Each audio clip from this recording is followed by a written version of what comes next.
We've reached the final day of racing at Sebring International Raceway, and today the challenge changes completely. After 2 days of flat-out sprint races, the 2026 PCA Club Racing season opener, the 33rd annual 48 Hours at Sebring, comes down to two 90-minute endurance races where patience, consistency, and smart decisions matter just as much as raw speed. I'm Greg Ginsburg, along with Brian Donati and Mark Johnson, and we're so happy to be here with you today for the third and final day. Of course, Sebring is relentless over the long run. The concrete wears on cars and drivers alike. Traffic becomes a constant factor, and every mistake costs time that's hard to get back. Managing tires, managing focus, and racing clean through multiple classes will define who finishes strong and who fades before the checkered flag. This is where weekends are remembered, where teams prove they can go the distance, and where PCA Club Racing shows its full depth, competitive, disciplined, and built on respect both on and off the track. And so, gentlemen, we've got our very first of two endurance races this morning, our black group. Let's run down, give our listeners, and I want to thank everybody for joining us here on the Porsche Club of America YouTube channel. Got a bunch of you in the chat already. Why don't we run down for them our starting order today? Starting on pole, driving the number 9 GTB1 Cayman S, it's Angus Rogers. And starting alongside Angus is going to be one of our GTB3 competitors, that is Kieran O'Rourke. Should also mention that these drivers, in many cases, they're not going to be running the whole 90 minutes solo. We do have a number of teams with multiple drivers. All the race cars required to have pit stops. We'll talk about that a little bit more as we go on, but I'm going to give you what we believe to be the starting drivers here this morning. Starting on the outside of, or probably the inside of row number 2, starting third, driving the number 98 GTB1 Cayman, it's Ed Dunn, with Claudio Kempf driving his 1970 911 in the GT4 class. The 66 car starts fourth. Russell Motorana will start fifth today. He's in the number 726 GTB1 Cayman, and right alongside, also in GTB1, the 777 car of Franklin Prey. Then we've got Weston Jessic driving the number 148 Spec 997 chassis. As I said, starts 7th and starting 8th on the outside of row number 4, driving the 344 GTB1 Cayman. It's Luis Acevedo. Then we got Andrew Burke. Andrew is starting 9th today. He's driving the number 951 GTB1 Cayman. And then David Kutu, also in a GTB1 Cayman, the number 881 car, starts 10th. Starting 11th, Tony Clinton in the 444 GTB1 Cayman. And then right alongside on the outside of row number 6, driving the number 41 Spec 997, it's David Hodges. Dominic Belvedere is our sole Spec Cayman racer here in the field. He's driving the number 556 car and starts lucky 13th, while we've got Ari German driving the G-Class Boxster S, starting 14th. That's the 475 car. Greg Rochick in his Porsche 944 is in the SP3 class. He's going to start 15th, with John Patton in the G class driving a 2002 Boxster S. The number 2 car starts 16th, with Jordan Simon starting 17th, also in the G class in a 2004 Boxster S. That's the 54 car. And then Rob Walker, our Spec Boxster pole sitter, he is going to start 18th today. He's in the 171 machine. Then we got Robert Boxell in SP3. He starts 21st in the 323 Porsche 944, with Sean O'Brien and his 98 Boxster in the Spec Boxster class, starting 22nd. Starting 23rd, it is Steve Schindler racing in the G class in his Porsche 911. That's the 992 car, with Daniel Rubel in Spec Boxster. He is going to be in a 99 Boxster driving the 771 machine. Starting 25th today in his ME1 class 2004 Boxster is Gene Raimondi. And Gene is going to be starting alongside the number 145 Boxster driven by Sam Halabi, who starts 26th. Starting 27th today, driving the 666 911 Cup 1981 Porsche 911, it's Ben Wallace, while Lawson Wilder will start 28th. He's in the number 16 Porsche Boxster. And then we've got on the next row, in the 15th row, starting 29th, driving the number 125 Spec Boxster, Stephen Ryan, and he'll have Spec Boxster competitor Lawson Wilder right beside him in the number 16 car. We move over to 31st position, driving his Spec Boxster. It's Kurt Leda. He's in the number 2 car with Patrick Perrinet in a 1971 Porsche 911. He's racing in the GT4 class. He starts 32nd. Starting 33rd in his number 189 Spec Boxster is John Barrett with Mark Webber starting 34th. Mark is driving his 1989 Porsche 944 S2, and he is starting 34th. Starting 35th today, Albert Salvador in his SP1 class, 1985 944. And then rounding out this 36 car field, driving the number 329 SP1 1987 Porsche 944, it's Tim Pruitt. And so, gentlemen, we've got about 2/3 of our second pace lap to go. Brian and Mark, it is quite a bit colder than we saw even at any point yesterday. It is right now right about freezing here in Florida, 32 degrees. And I think these drivers, and Mark, you probably know more than Brian or I what this concrete here at Sebring is going to be like in these very frigid conditions. Overnight, the temperatures have dropped to the low to mid 20s, and concrete does not hold heat well. So the concrete is probably the exact same temperature as the ambient air, maybe a little bit cooler because it hasn't had a chance to warm up. At the same time, it is a gorgeous day here in Sebring. Beautiful blue skies. Yeah, you talk about that, Mark, with the concrete there. It's going to be an interesting down into turn one. Good thing that we are getting 2 pace laps. You want to get as much heat, not only in the tires to have the grip. You've got to get the heat in the brakes as well. When you go down there, that pedal will go all the way to the floor, or it just will not stop the car as you're pumping on those brakes to get them to get as much heat as you can. If not, you're not going to make turn one. So not only are they really trying to get as much heat in the tires, they're trying to get as much heat as they can in those brakes right now. Well, very much like we saw, at least, certainly the brakes are going to be in a much different condition with those, which they absolutely need heat in them. But from a tire standpoint, we started the day off yesterday, not at freezing. It was only about 50 degrees, but there was that thin sheen of water across the racetrack because it had rained last night. And a lot of these drivers probably are going to be experiencing very similar conditions, at least as far as grip is concerned. Not only into the braking zones, but also around some of these corners where there is a high load on the car, like going through the chicane at Le Mans. And, it's something that these drivers are going to have to feel out. And much like in the damp, Brian, it's going to take a lot of experimentation. Yeah, it's going to be a lot of tiptoeing, especially for the first couple laps. And going through some of these as our drivers are now coming around up on our turn 17, getting ready to go for the green flag. I will say that you are going to see some driver changes. There are some pretty good drivers coming in the second half of this race, and we'll talk about that when that happens. All right, well, pace car is on the pit lane, Brian. And when they hit the start stripe, it will be 90 minutes of endurance racing, something that these Porsches were built for here at Sebring International Raceway. It is the 33rd annual 48 Hours at Sebring, presented by Champion Porsche. And this broadcast of our first endurance race brought to you by Demon Speed Motorsports. We want to thank them for coming on board and bringing you the action here this weekend from the Porsche Club of America YouTube channel. And so, Brian, as you mentioned, we're going to have driver changes. Every single one of these race cars here, even if they could make it the full 90 minutes on a single tank of fuel, they are going to have to perform at least. We've got one driver running a little bit wide there, and I believe that was Luis Acevedo in the 344 GTB1 came in the blue and yellow machine. Took a little bit of grass there through Big Bend, but every one of our drivers, they're going to have to take a minimum of a 5-minute pit stop, and in most cases that will be for fuel. It may or it may not be for a driver change. You might have some Ironmen here. They're going to run the full 90-minute stint.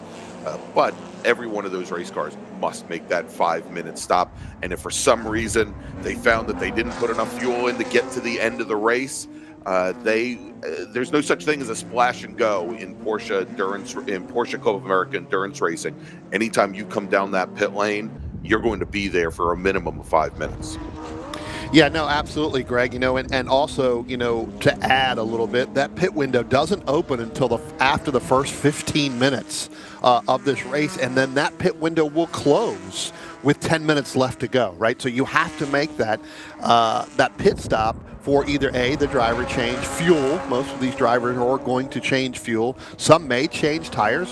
Who knows? I don't think we'll see it too much in this group. We will see it in the later group. But again, getting in there, that 5 minutes, you cannot pit under a double yellow.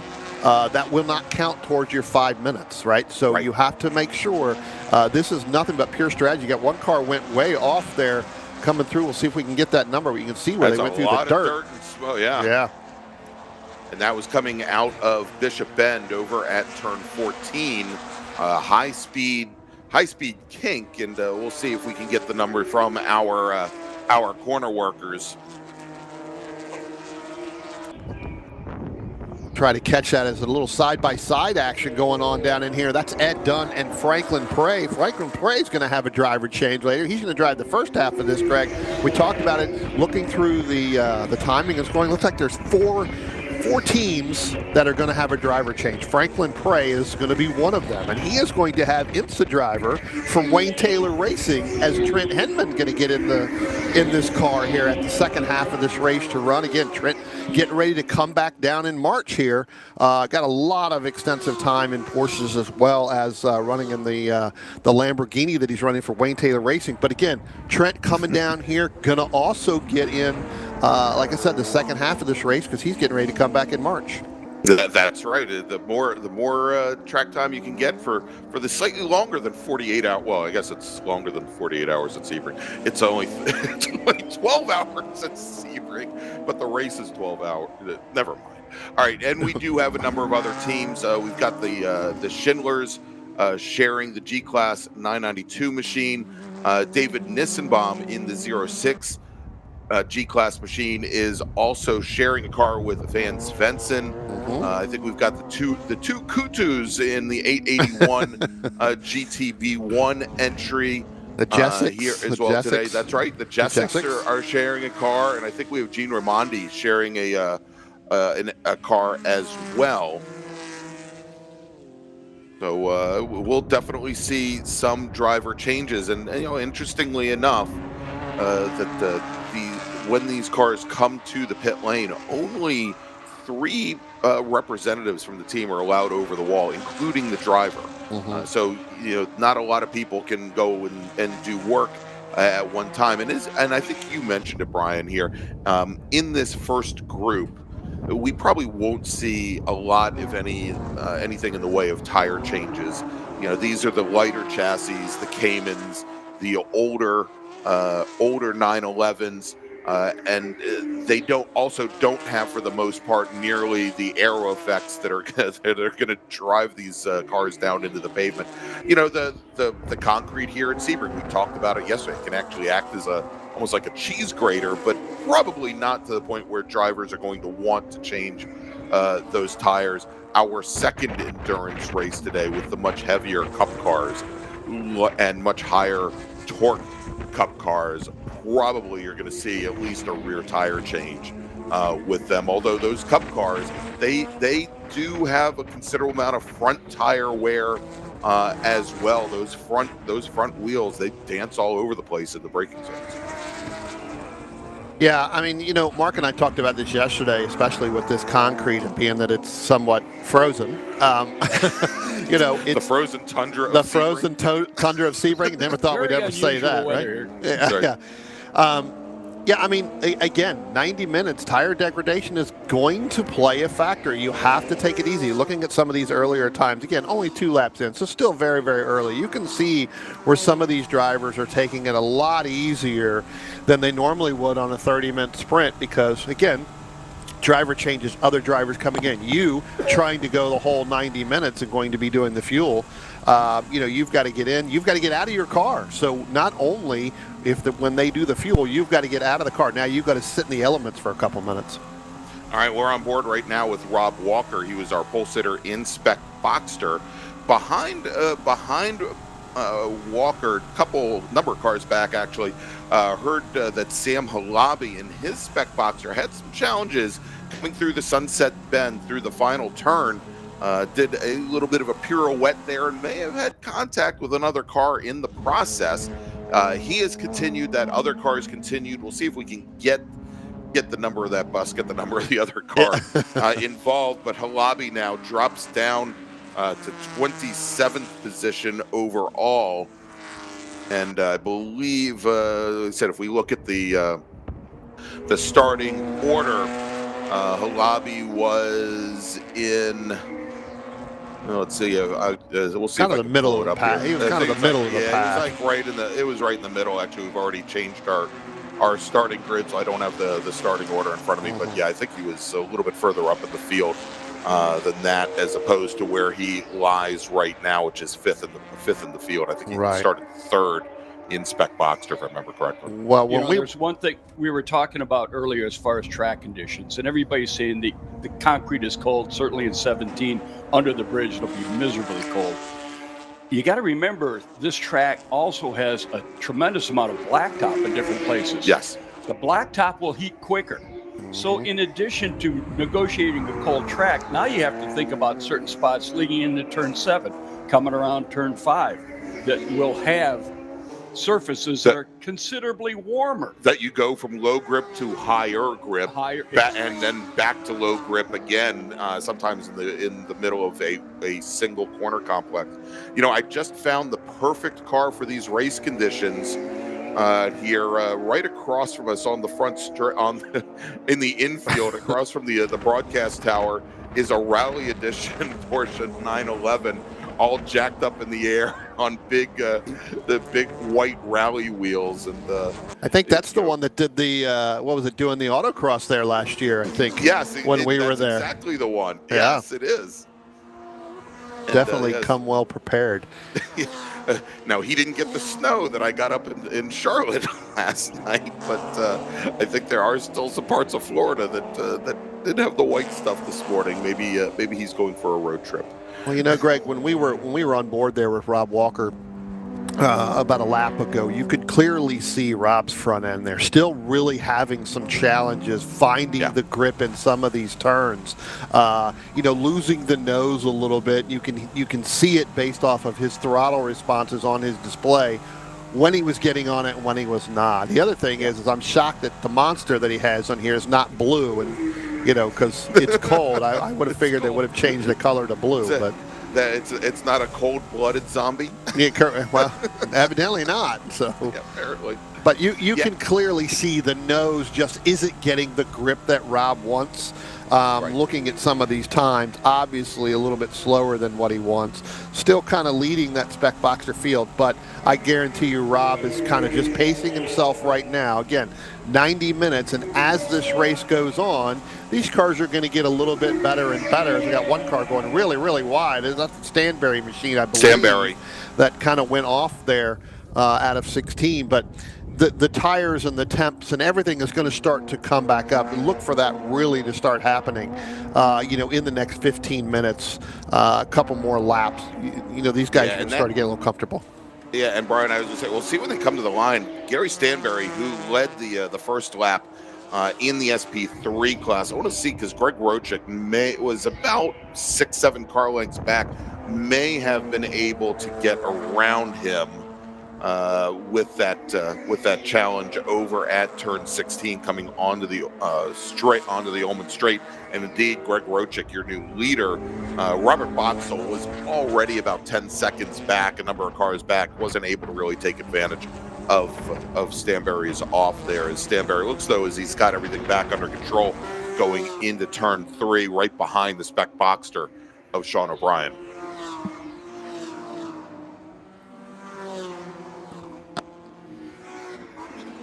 You talk about that spec Boxster right there, just getting ready to come underneath there. If we can hold this shot right here, you'll see Daniel Rubel really putting a lot of pressure on Lawson Wilder. They're just now getting ready to come up to the bridge. That's the last two cars in the shot right here. Daniel Rubel was all over that back bumper of Lawson Wilder about a lap ago. It's kind of opened up just a little bit. And remember, Daniel's had a little bit of challenges this weekend in some of these turns. Car just not really wanting to set where he wants it to set.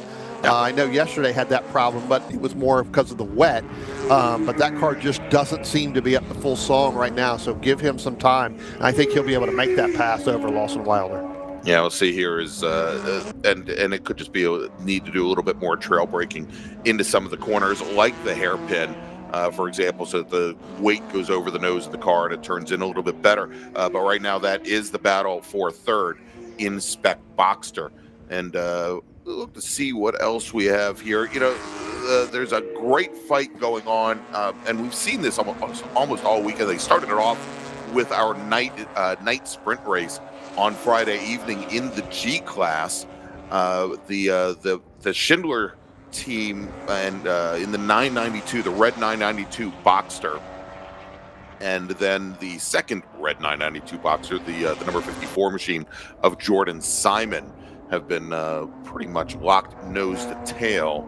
And we'll see if I can pick them up. That is right in around the middle of the field, at 15th or 16th in the pack at this point. And we'll see if we can pick them up here momentarily. We'll look at the 944 there of Stanberry as the rear end doesn't take a set through the Sunset Bend and you know kind of walks out a little bit more, but it allows him to set up almost a straight shot onto the front straights. Nice little rotation there for that 944. And we saw yesterday, Brian, in the damp, that the 944s really love to rotate. Just got a little text from a friend, Mr. Albert Salvador, who's been running the 55 car all weekend. He's pitted for the day and done with the engine overheating. Kind of interesting. Yeah. The reason I say that is last night he was in the paddock changing his coolant. He was running all water with the temperature dropping. He changed to some coolant, so not sure how that might have affected the engine, but he's done for the day. Yeah, and so he was racing in the SP1 class in that blue, as you said, the blue 55 Porsche 944. The Sprinkles car. Yes.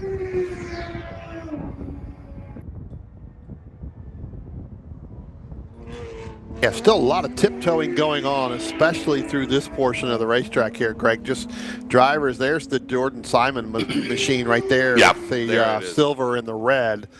So again, still trying to chase down the Schindlers there. About 0.4 of a second last time by, but it seems like that is going to be a little bit more open. I think that Jordan may have had a little bit of an issue getting through the last one, and I believe that's the Nissenbaum machine that's right behind him. So Jordan not only trying to get past the Schindlers there in that 992 machine, got to be able to defend as well, because you got to hold off David Nissenbaum if you want to have to, again, work on strategy and get yourself into a position where you're going to make your pit stop.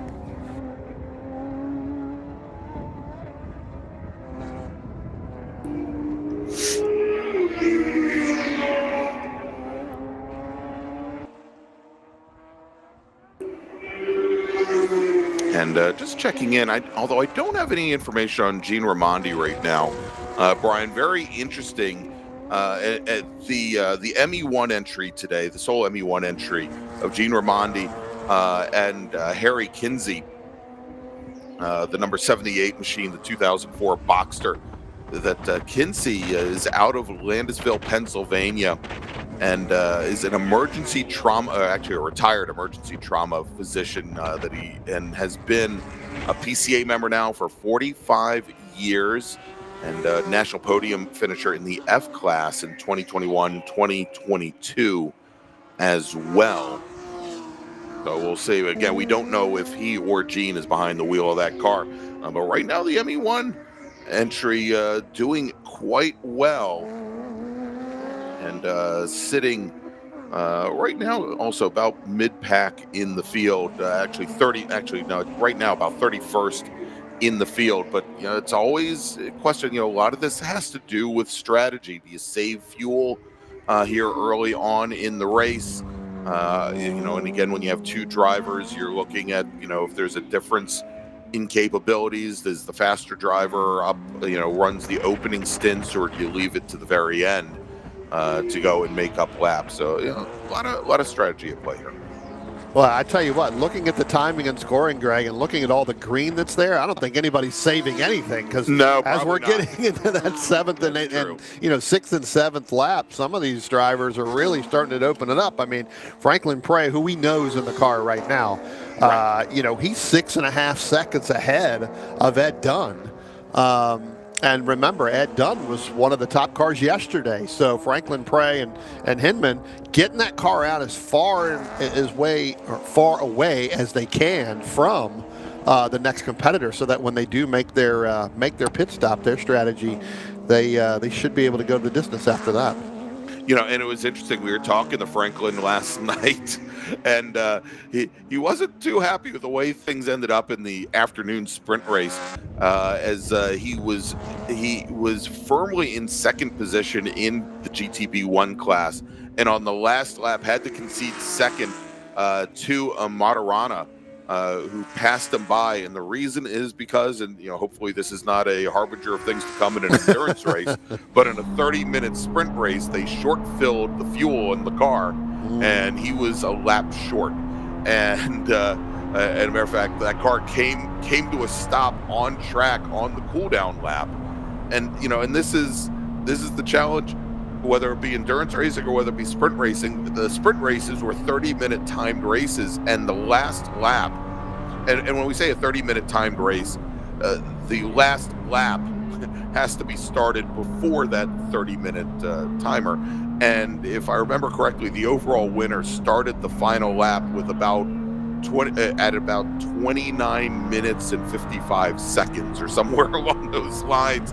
And so almost every driver had to run one more lap than they probably anticipated. So Franklin might have come to a stop on the cooldown lap, but he ended up having to get out of the throttle early enough for that's I was just going to say, Greg, that's David Nissenbaum, and I've been watching him the last lap and a half, and especially when we got onto this onboard, you can now see the gap that they have had, or that he has now, behind Jordan Simon, right? Simon, it's opened up by about 2 seconds.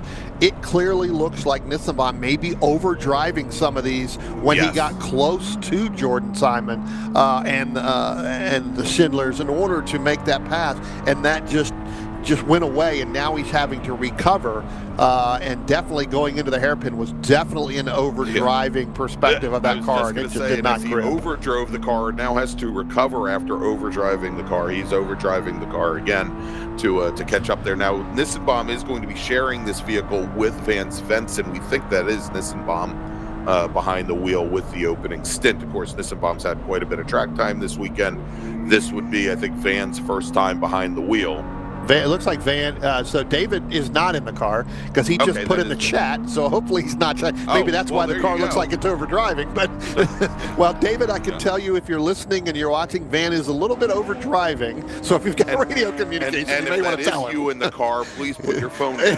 Correct. No, he said it is Van. Van has started the car, so Van is in the car right now, and David's going to get in after the fact. So, and again, going out trying to, and that's what happens, right? The helmet goes on, you see your competitor, especially in the G class, as he's coming out of the last turn now, going by the start-finish line. You get close to that, all of a sudden you make one little mistake, and you can see where the gap is, right? So now you just got to settle back in and get to it so that, you can catch back up.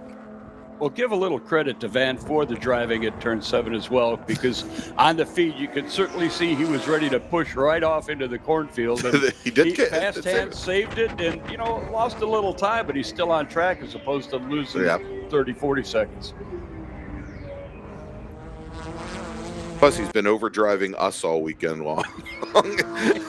As Van plays a pretty big part in making sure that these broadcasts run very smoothly from the Porsche Club of America standpoint every every weekend, both in 2025 and now coming up in 2026.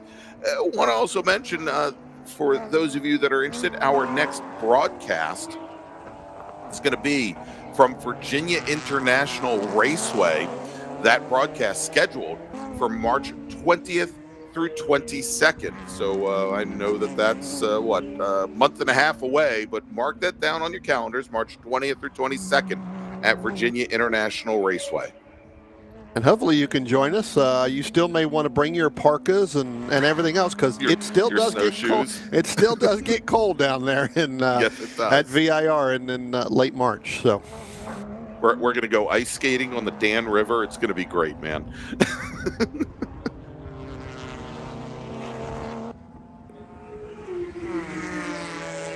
All right, let's do a quick check-in and where we are by class here. Of course, we're giving you that ticker along the left-hand side of the field.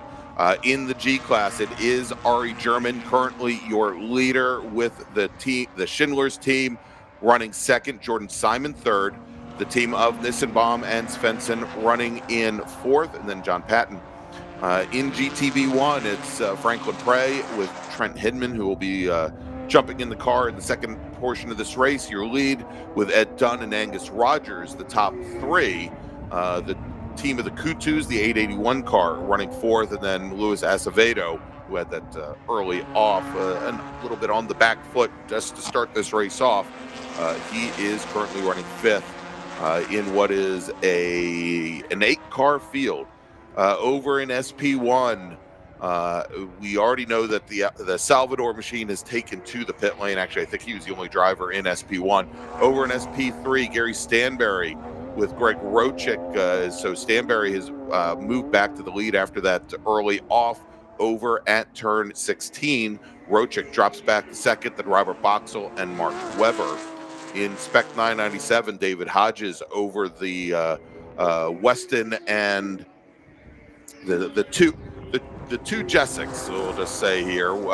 And then we've got over in Spec Boxster, Rob Walker, Sean O'Brien, Dan Rubel, your top three. Lawson Wilder and Stephen Ryan rounding out the top five. Over in Spec Cayman, just a single driver, that's Dominic Belvedere. Ryan McGrath, our sole H driver. Kieran O'Rourke, our sole GTB3 driver. And then Richard Bennett, who just reset his fast lap, is your sole F-Class driver. Ben Wallace, your sole 911 Cup driver. You know, Greg, also, as you were giving that rundown, I was looking here in the chat. David said John Patton is just now racing in that G class as well. So expanding that race group to include the into the G class. So not racing there prior, and so opening up that group from the other classes and bringing a car and running in G class. So welcome, John, to the G class. All right, we're getting word now that we do have a car a little bit off pace. It is the 148 of the Jessics, the Spec 997 car. Was running 11th overall until, well, it started to come off pace. May have broken something there, or, well, I hate to think that they short-filled the car and maybe pitted in a lap late. That's a pretty short fill there, because we're just now 25 minutes in, or more than that, a little bit more than that. They could have done that and then fill and take their 5-minute pit stop here with just 25 minutes into the race. But we'll see if that car makes it back to the pit lane. You mentioned Richard Bennett a second ago. In his class, the only car running, Richard's a local in St. Augustine, and he does virtually everything on the car himself. He's quite a skilled fellow. Oh, there goes Albert Salvador back on track. Yeah. Good to see him back out.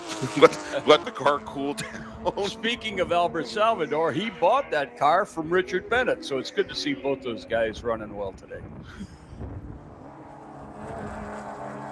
All right, as our front runners are working now lap number 11, and Prey and Dunn, the only drivers on, they were the only ones on that lap. Angus Rogers now completes his 11th lap as well. You know, I was watching. Black Cayman. Sorry, Greg. I was going to say, if you look at Rob Walker, if we can go on board with Rob Walker, you can see that's the Nissenbaum and the Svensson machine right there in front. of Rob Walker in that 171. So Rob putting a lot of pressure on Van. Again, not in class, 2 different classes, but Rob really coming through there. You can see where he's caught the back end of that, where Van had a pretty big gap early on. This is where the speed of that Boxster against Rob's in that spec Boxster. You can see where when they get on the straightaway, pulls a little bit, but Rob trying to get him in certain parts of this racetrack. For those watching around the country on this live feed, we want to announce it's officially over freezing. It's now 33 degrees at the track. Speak for yourself. It's not over freezing here.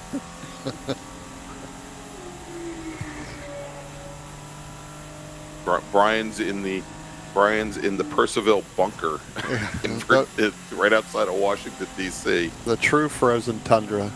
That's right. -6 here this morning. Oh my.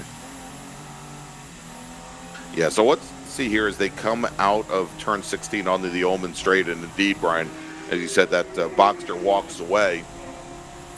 And Greg, you see here, Franklin Prey went by Rob Walker, putting Rob Walker a lap down.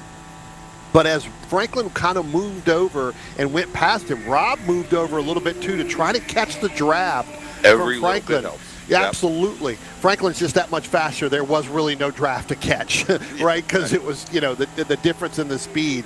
But Rob did make that move over to try to help. But as you said, every little bit helps. Yeah, well, it was interesting there as you were watching the tack that Walker was almost bouncing off the red line as Franklin Prey went by, and did not have a gear to upshift to. So that was pretty much his terminal speed there. That that draft might have given him like an extra mile an hour, but it wasn't going to help him out in the rev range at all. Here as Prey now having completed 12 laps, and he's opened up as he has opened up about 7 seconds now on Ed Dunn. Brian, real quick, Mark's got an announcement to go out over the PA system here at the track. So, Mark, if you'll allow me, we need to acknowledge the Goodie Store is open currently at the Gallery of Legends. Please visit the Goodie Store for T-shirts, hats, maybe gloves, and whatever other supplies you need. Do they have winter wear with them? I know there's some puffer jackets. There we go. Get your puffer jackets while you can. And Brian, we just saw the 924 there of Gary Stanberry. More issues going into the hairpin at turn 7. Looks like he lost the rear end. Again, those cars, the 924s and the 968s, don't seem to have issues with rotation. And there we go as we follow him again as he goes off over at the tower turn 13. Well, it could be he's really pushing because that is Greg Rochick right behind him. Yeah. Was behind him. He's not behind him anymore.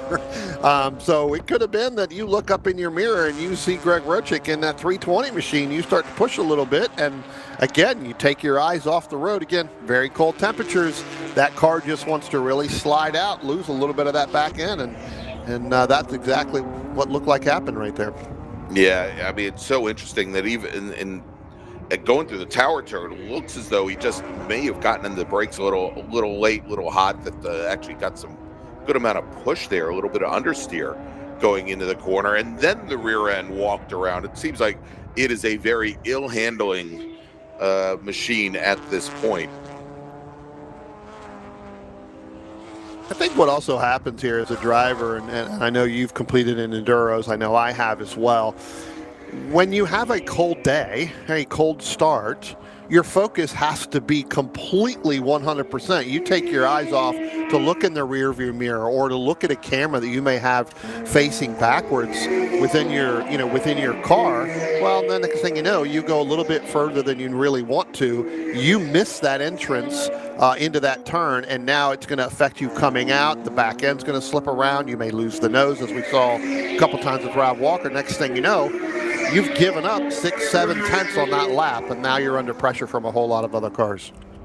All right, well, with Franklin Prey in his GTB1 Porsche 997 currently leading the field, we've gone 1/3 of the way through our first 90-minute endurance race of the day. And so we're going to take a quick break. Thanks to some of our partners and sponsors. And when we come back, more endurance action here from the 33rd annual 48 Hours at Sebring presented by Champion Porsche. We'll be right back.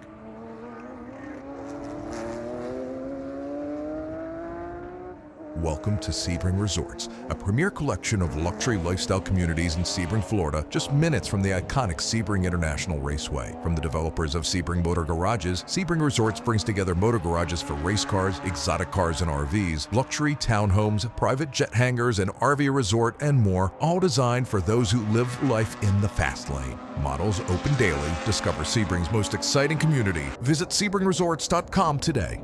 Tech Tactics is a day dedicated to Porsche technical information and will be held both on February 21st and 22nd. The event is for all Porsche enthusiasts, from casual information gatherer to the everyday Porsche mechanic. Get the latest news directly from the source. Topics range from balancing carburetors to understanding how the new hybrid systems work. Tech Tactics is hosted at the PCA training facility in Easton, Pennsylvania, perfect for this hands-on type of event. The facility is used to train Porsche technicians on the intricacies of new Porsches while at the same time providing valuable training on the Porsches of old. It is equipped with state-of-the-art classrooms with lifts and drivetrain assemblies, which will be available for our event. Tech Tactics East is limited to 125 entrants each day and consists of lectures by PCA field specialists, PAG project managers, members of the PCA technical committee, and representatives from other companies such as Michelin, Ellen Engineering, Total Seal, and Griot's Garage. To learn more and register, visit pca.org and click on the Events tab. Nutcracker is the ultimate tool for your center lock wheels. Nutcracker's professionally designed and machined products eliminate the headaches of center lock wheel removal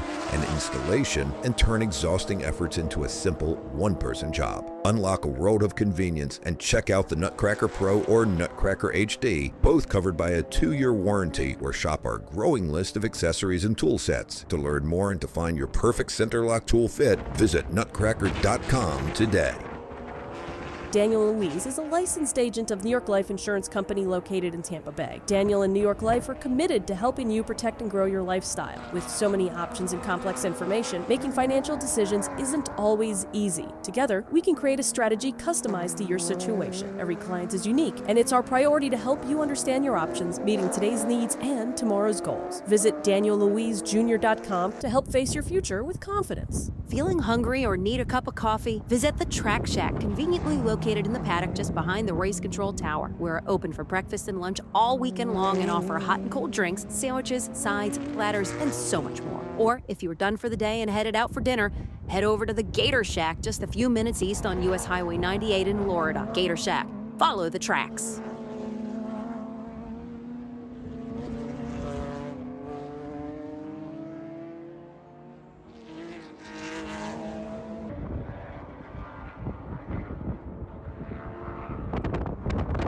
Welcome back to Sebring International Raceway, the 48 Hours at Sebring, presented by Champion Porsche. I'm Greg Ginsberg, along with Brian Donati, Mark Johnson. 55 minutes remaining in our first of 2 endurance races today. Franklin Prey, still your overall leader and leading the GTB1 class over Ed Dunn and Angus Rogers, with the Kutu team running 4th and Luis Acevedo 5th. The top 5 drivers on top 5 cars, all in GTB1. Claudio Kempf is your leader in GT4 in his 1970 Porsche 911. He's running 6th overall, and that's awfully fitting since he's in the number 66 car. David Hodges, your sole Spec 997 racer, and he is currently 7th. He is your leader there. If we move down through the order, and I take it back, he's not your sole Spec 997 racer. We've got the Jessics, who we'd heard earlier that their car was a bit off pace. Well, it looks like they're back up to speed, and they're running 11th overall. Ryan McGrath in the H class, he is a sole racer in his class. He's currently running 12th overall. Ari German in the G class. Ari leads that field of 5 and is currently 13th overall. Dominic Belvedere, our sole Spec Cayman racer, running 14th. And then Rob Walker, we just saw that in-car video from. Rob is your Spec Boxster leader. He runs 17th overall currently. Over in SP3, Gary Stanberry does appear, and did I miss Rochik here? Well, I think I was just getting ready to say once you got with the rundowns, I think the pit stops are starting because I think Rochek may be down on pit road for his 5 minutes unless something has drastic has happened to that car. But yeah, he's definitely dropped back because he's a full 2 laps down, which would mean the pit stops have started. Yeah, well, unfortunately, Mark and I could only see about 3 pit stalls down the entire pit lane from where we are, so we can't see it. But yeah, I think you're absolutely right that he is there. So that is going to move the team of Nissenbaum and Svensson into the lead. Let me try that again. That is going to move Gary Stanberry back to the lead in the SP3 class. Let's see if we move over, take a look at some of our other classes here in ME1. Of course, the team of Raimondi and Kinsey, they're running 29th overall. And I think that knocks out all of our single car classes, except for maybe the F class with Richard Bennett, who's currently showing his 32nd overall, and I think he may be in for his pit stop as well.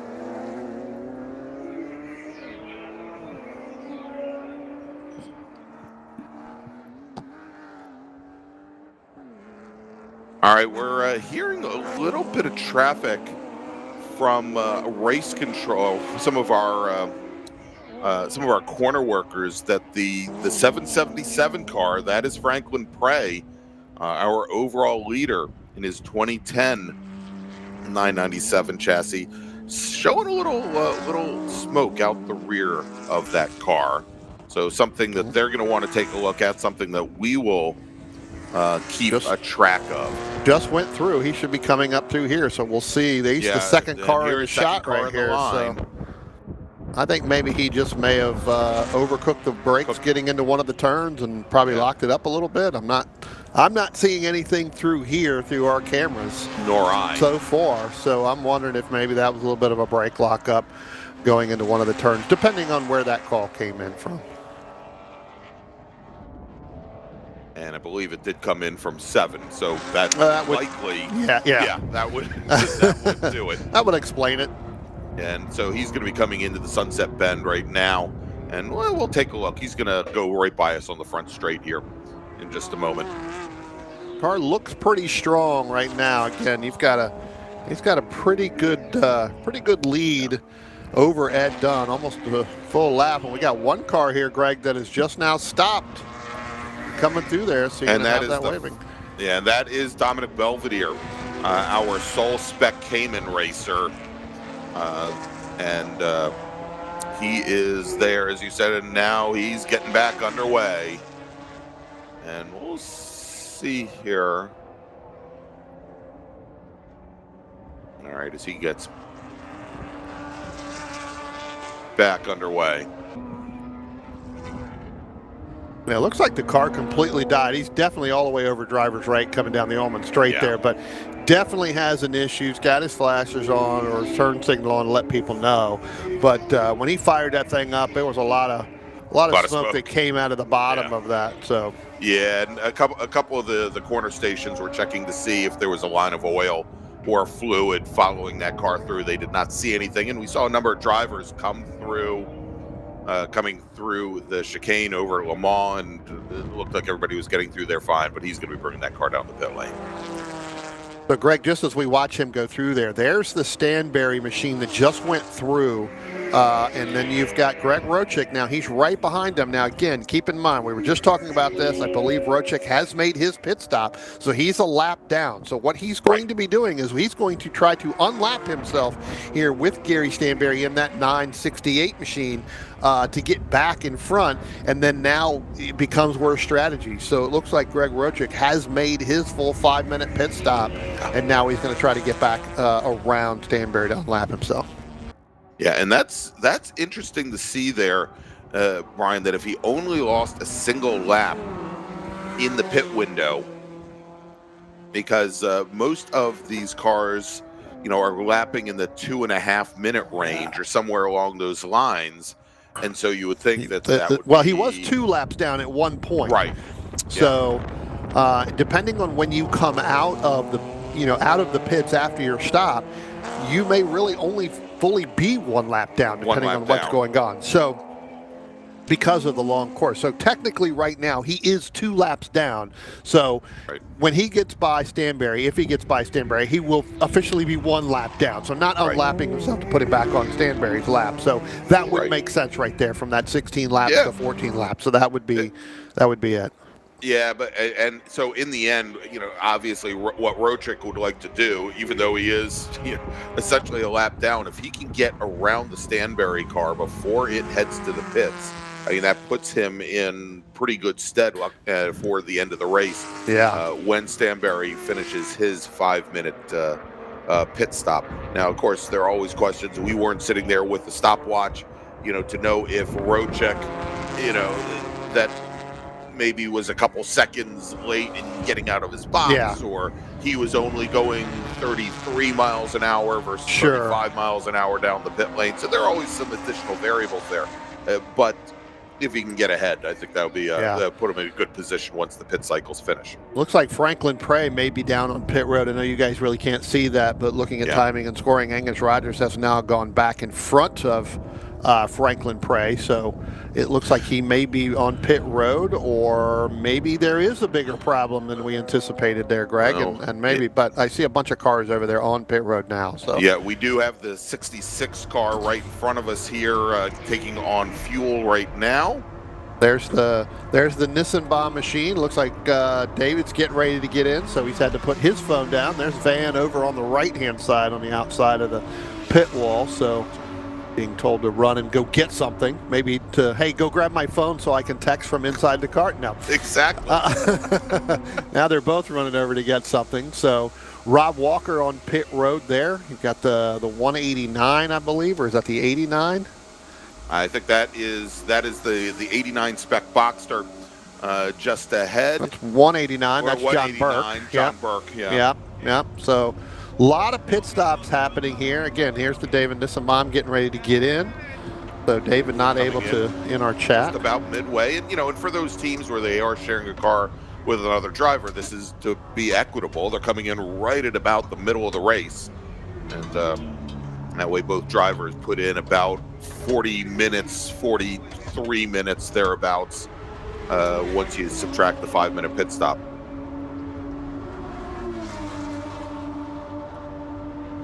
You'd think the fingers that did so well texting us and putting comments in the chat would be, more dexterous there with the getting the belts tight. Yes. Well, maybe they're numb because he had his phone outside. So that is true. That is true. Watching the stream from his phone, standing outside on pit road. So interesting. Looking at Van there from the feed from in the camera, he's sharing some sort of information. Very animated there for a second ago with the crew. What he was saying was, if you hit the brakes too hard and too late, the car goes straight. Well, that's again, and look, here's another thing here too, gentlemen. So you've got 5 minutes, so it's not like we're in a race where you want to get in and get out and do it, and they may not have radio communication to be able to talk. So you've got that extra couple of that minute or whatever to talk about. Hey, this is what the car is doing. Be careful here. Let's see what we have. One car going really, really wide there, trying to stay out of the way. You get that extra second or two to really talk about it, and Van was pretty adamant with his hands, right? Very vocal with his hands, because it is hard to hear down there, but to talk about that car. So that gives David a little bit of an idea of what to expect when you go out. The tires are going to cool off just a little bit, so you've got to take that extra lap, but it's very good to see that type of communication. Well, talking about the mandatory 5 minutes, that's from the time you enter the pits until you exit the pits. Right. taking that extra second, because if you miss that 5 minute, you're under, it's going to cost you 35 to 40 seconds to take the penalty and make up the time. Yeah, very interesting penalty here. It's termed as a stop and go, which, I mean, just the transit down the pit lane is long enough and slow enough. But if you cut that 5 minute pit stop short, you have to come down the pit lane and stop in your pit box until that delta is closed, till you hit 5 minutes total. So if you were at 4:55, you have to come down the pit lane, go into your pit stall for 5 seconds, and then you can go. But it's just that entire transit time where you're only doing 30 plus miles an hour versus 90 or 100 on the front straight is enough to put you really on the back foot. Well, they don't take you into your pit box. They take you into a penalty box. It's just down towards the end of pit road. So it's kind of like in hockey, right? You have a penalty box, and then you go in, you sit the distance or the length that you have, and then they send you on your way. And we've seen, Greg, in multiple last year, where you've had multiple cars sitting in this box as they come in, depending on when they're notified they have to come in. They come in. If you've ever seen a line brawl in hockey, yeah, you've got people fighting to try to get to the front of this penalty box with a car, right? So you're like, no, I was the first one to get called in, so it takes a little bit of time. So not only you got to worry about strategy with your team, but if for some reason you're penalized, you've got to take on the strategy as I've got to get to pit road quickly so that I can be the first one in and the first one off. So what you're saying is we need to send everybody here to either a Florida Panthers or a Tampa Bay Lightning game. Tampa Bay plays, I think, the today series today. Exactly. So, and it's cold enough for it, so it should be okay. Interestingly, and I'm sorry for all of you racing fans that are with us here, because I'm a big hockey nerd as well. It was interesting because they're playing at Raymond James Stadium today, and they were worried that the weather would be in like the 50s or 60s for the game, so they had, and then more importantly, that the sun would beat down on the ice. So they actually have almost like a circus tent over the ice leading up to the game, and then they have to remove the tent so everybody that goes into the stadium can see. Well, clearly today there's no need for that They could have almost had natural ice in Tampa. Yeah, exactly. All right. So we are getting word now that our overall leader, Angus Rogers, or our new leader, Angus Rogers, has brought his car down the pit lane, Brian. So that is now going to turn the lead over to Ed Dunn in the number 98 GTB1 entry. Yeah, look for Ed Dunn to pit probably within the next lap and a half. We're within the next lap. I was looking at timing and scoring in that SP3 battle that we talked about. It looks like Gary Stanberry and Robert Boxall is also on pit road. So let's see, again, Greg Rotrick was trying to run down Gary Stanberry to get through there, to get another lap. And Brian, we just got word of a retirement. Mark Carlucci in the number 949 Spec Boxster. He has just taken his car back to the paddock. So it looks like his day now done. Or they may just be going back to the paddock, try to effect some repairs so that they can get the car out. So I don't want to be premature in saying that. Actually, I believe the rule states that once you leave the hot pits and go to the paddock, you're officially retired for the day.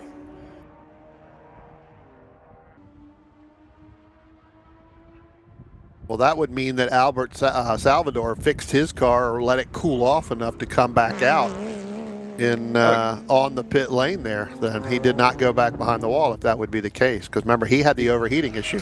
He did have the overheating issue. I understand they tried to put some water in, ran a lap or two, overheated again.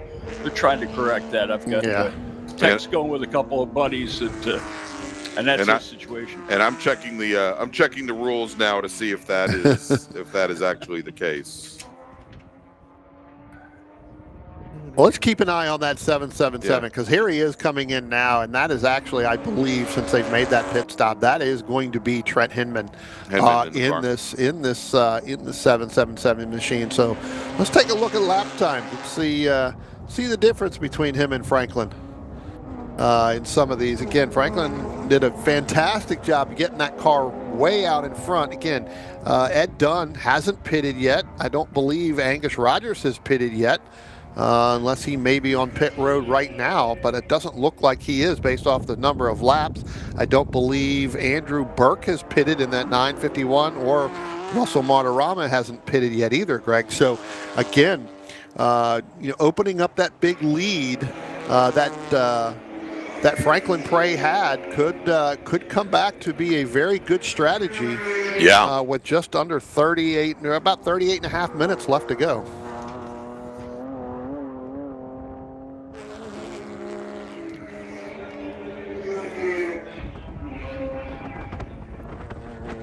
All right, so again, Ed Dunn, your leader, Angus Rogers second, Russell Motorana third, all in GTB1 with Andrew, and actually our top five all in GTB1.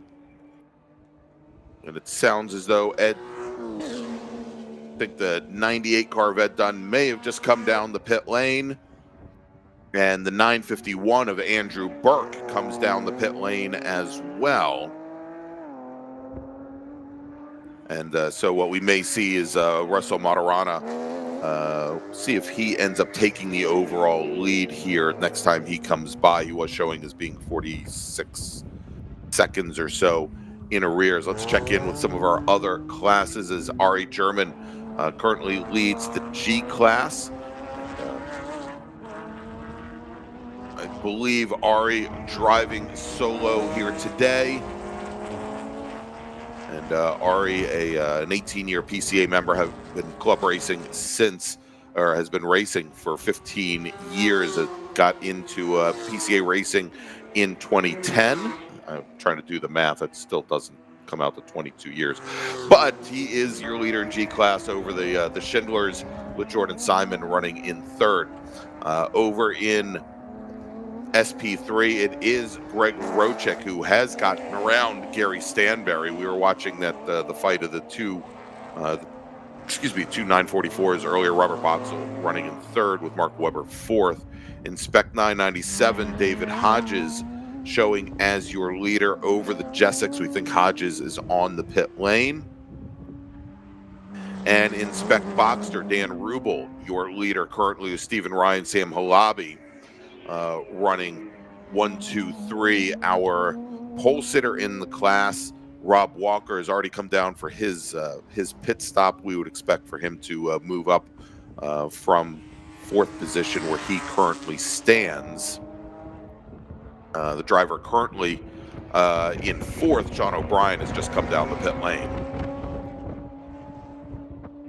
Yeah, so that would leave, as you were talking about, Rubel, Ryan, and Halabi have not pitted yet based off looking at the number of laps that they've completed.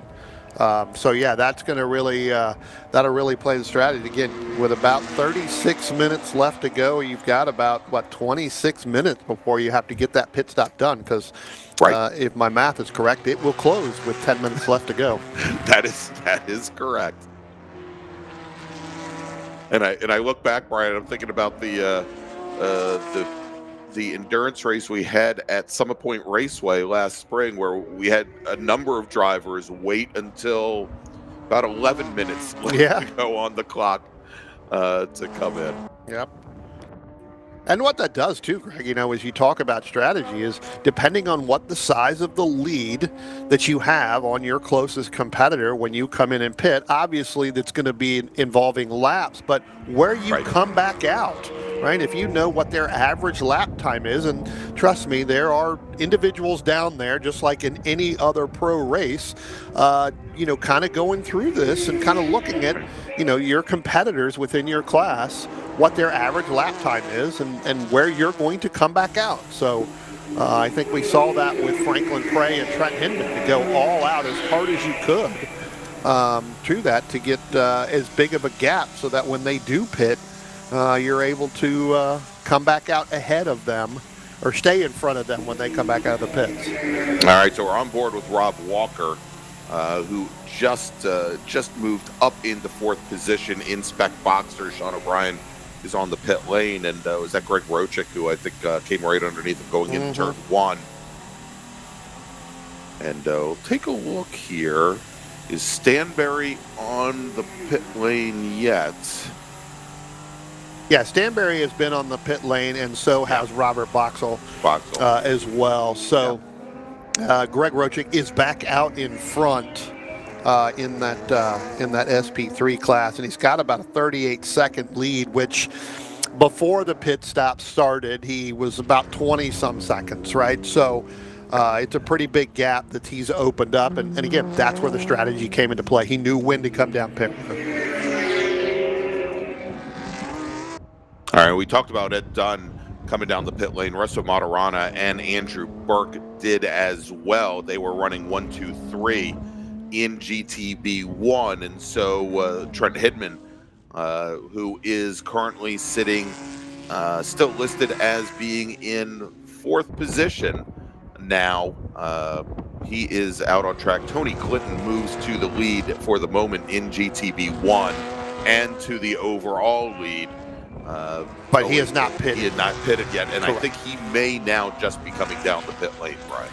Yeah, which would mean everybody, pretty much your top 4 cars are, have just now completed theirs. So again, depending on when they come back out from a time perspective, that would throw Trent Hinman and Angus Rogers back up to the 1-2 position once he's done. Because right now, Trent Hinman is about 3.5 minutes behind Tony Clinton overall for that GTB1. So you throw that 5 minutes, now he's a minute and some ahead of him. You close the gap on even Ed Dunn as well. Right. And that also now moves Ryan McGrath in the number 77 H-Class 997 chassis up in the 2nd position overall.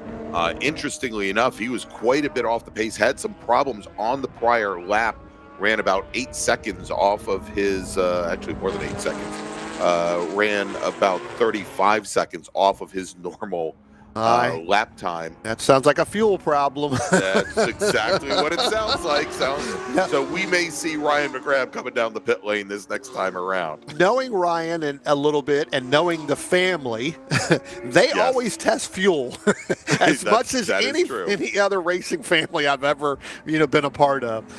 Knowing his brother-in-law and his in that whole family, they will run as close as they can in any race they do. They will run that fuel right down to the bare minimum. Well, I'll tell you, Brian, that if he had to do fuel savings and lift and coast enough to drop 30 seconds off of his standard lap time, it is going to be a very difficult 3.7 miles. Correct. to complete the lap that he is on.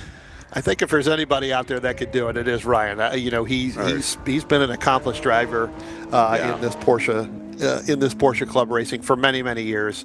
Enjoys the heck out of it, and will do anything he can to make sure that he stays there. So look for him to get back down on the pit road, make his pit stop, get that car refueled, and kind of go from there. All right. Well, we'll try and we'll get some information. Well, that's a good way to go through the Le Mans chicane. You just kind of straight line it. You end up getting a track record that way. By the way, didn't get the number of that car. Well, I'll get the number of it when it comes by the next time. And you can see where sorry, Greg, I was going to say, you can see where the pit strategies have really kind of opened up where, there's a car there getting a little sideways through there. You can really see where the bigger gaps are now with the cars in between class. Yeah, and that was actually the Jessic car, the 148 car that straight lined the chicane second one through there. We talked yesterday quite a bit about the wind here at Sebring over the weekend. Now, while the temperatures are warming up, is bringing more wind along with the race. It looks to be blowing between 15 and 20 down the front straight here. Again, carrying everybody from behind, but that means it's on the nose at 7 and 17. Absolutely. Yep. Does definitely play in your in the vehicle's handling of the car, and it also plays with the driver in their head, because the car may not do it one lap, and then the next lap it handles completely different. Wow, no, it looks as like that Jessic car having some challenges, Brian, getting car woed down just now going into the hairpin over at turn 7. And we can see the car really dancing around under braking, having to do a lot of throttle modulation there. Might be a premature lockup. And once again, see there, well, that time making a pass, but again, some challenges there. Well, I'd love to see this car as it comes down to the chicane one more time, if we can, Jordan. See if you can get through there successfully. Well, that battle right there, so that's David Hodges right there, and now here Right. comes Jessic. So that is the battle for that 997 win true. in this. So that could be the reason that Jessic is having to push as hard as we can. We saw them, I believe, on the very first race yesterday in the sprint race, going nose to tail pretty much the entire race. So again, the Jessic's trying to catch David Hodges. Well, he pulls right alongside now, coming down the front or the Ullman Straight, and gets the pass made going in the sunset. Yeah, makes the pass on that car. That I think is Ariel German there in that car. But now it'd be So there's David Hodges right there with the orange and the white nose, getting in. So that's the 41 there, and now here comes the Jessic here. Not sure which one is in there. So. All right, well, Brian, let's do this, and hopefully we can continue watching this battle while we take a break, our final break of our Black Group Endurance Race presented by Demon Speed Motorsports. We'll be back in just a few moments, and we'll take you all the way to the checkered flag here at the 33rd Annual 48 Hours at Sebring. We'll be right back.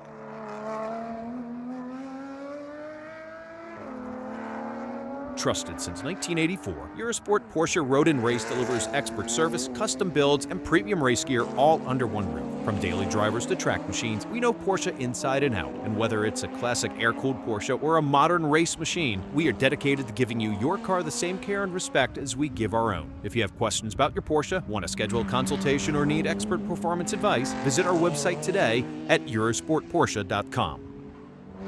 Narrow Escape Motorsports is an independently operated company in Charlotte, North Carolina, the product of 30-plus year Porsche Club of America members. Originally a race team, Narrow Escape Motorsports, spelled N-A-R-O, started fabricating and selling small specialty racing parts in 2012 before growing into the racing and safety parts supplier it is today. Our products and services are designed to serve you, just as they have our racing, road rally, and hill climb teams. Contact us at Narrow Escape Motorsports to shop and learn more. Treffin means to meet. And that's the entire concept behind the PCA Treffins, an opportunity for PCA members to meet their fellow Porsche enthusiasts at some of the most spectacular locations in North America.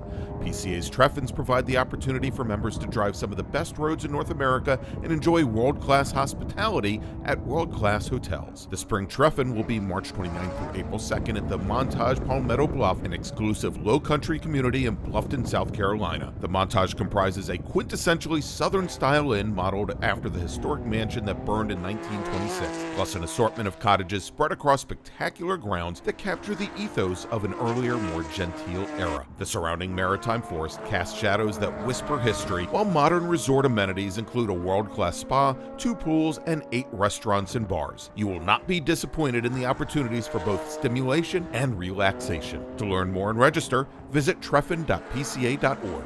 Race Parts Express offers a wide variety of performance and safety parts for your race cars. In addition to our extensive catalog, we are also a recommended servicer for FEV fire suppression systems in both customer and factory Porsche racing vehicles. To learn more and shop, visit our website at RP Express, that's express.com, or call us at 828-428-0820 today.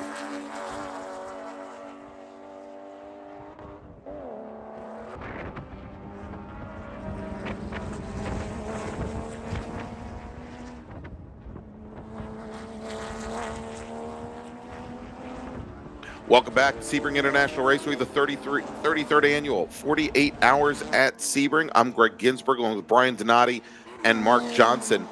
And gentlemen, this is the battle for the lead as Hinman, behind the wheel of the black 777 machine, Angus Rogers behind the wheel of another black GTB1 car, as they are nose to tail. And Brian, just on the last lap, in the last 2 laps, Angus Rogers has made up over 2.5 seconds to pull right to the back of Trent Hidman. Well, I tell you what, they came underneath that bridge, Greg, down into the hairpin, and Angus tried to make a move to the right. Here he is going to do it again, and it came down where Trent Hidman was able to block that move. Angus Rogers trying to make another move out to the driver's right, and it does look like Hindman's going to be able to block that move again, make that one move that he needs to get to. It looks like they're going to come up on Gene Raimondi in this car, and now they're going to go ahead and split him off to the right, but really good battle here between Trent Hindman and Angus Rogers. And Rogers once again taking a look to the inside, driver's right, as they come out of the tower turn into that kink over at Bishop and into the chicane, and they are right alongside, and there it is. There is pass made. Angus Rogers moving to the lead over the 777 pairing of Frank Lepre. Trent Hidman currently behind the wheel. We've watched Angus for several years in HSR, IMSA, and certainly here at PCA Club Racing. He is a very deliberate, very dedicated driver, and he probably has been working on those moves for the last several laps. He's also very patient, so he knows he can't win the race in the first lap or the first hour, but here he is putting the metal and the pedal together. Yeah, you actually saw a little bit different line there by Trent Hindman coming through 17, Greg. Almost stayed as far close to that barrier as possible to try to cut it a little bit shorter, thinking that Angus Rogers was going to go a little bit wide. He did not. Angus Rogers has the car right now set up to, as Mark was saying, as you know, getting through the first hour and then taking the last 30 minutes and really pushing it. Again, that's where the tires come into play. Could be that Franklin and Trent may have run them off in that first 45, 50 minutes. Yeah, quite possible here. Now, of course, as the fuel load comes down and these cars are quite a bit lighter than they were early on, you know, the extra weight in the fuel cell of that car that Frank Lepre had to contend with, as you said, you know, it's the car, you know, lumbers around a little bit more, moves from side to side, and it could run off those rear tires. And, you know, Hindman just doesn't have the same equipment that Frank Lepre had at the start of this 90-minute race. And already Angus Rogers opening up close to 15 car lengths now on the 777 car here in just the span of about 3/4 of a lap. Angus is supported by a group called KMW Motorsports out of Pompano Beach. KMW has significant IMSA experience in the TCR class, Michelin Pilot Series. So they know how to calculate fuel loads, put the right amount of fuel in there, and what it takes. All right, I'm trying to take a look, Brian, see what other interclass battles we may have currently. And things are definitely stretching out amongst every single class, with the exception of this battle for the overall lead here. And I think the next closest, and it's not in class, looks like Lawson Wilder, Robert Boxell. Wilder in his blue spec Boxster, Boxell in the blue Porsche 944. Very close on track, but again, not battle for class. That this overall fight is the one to watch. There it is. Thank you, Jordan. Great job picking that up right there. That is, if we look at the overall, the battle for 21st position.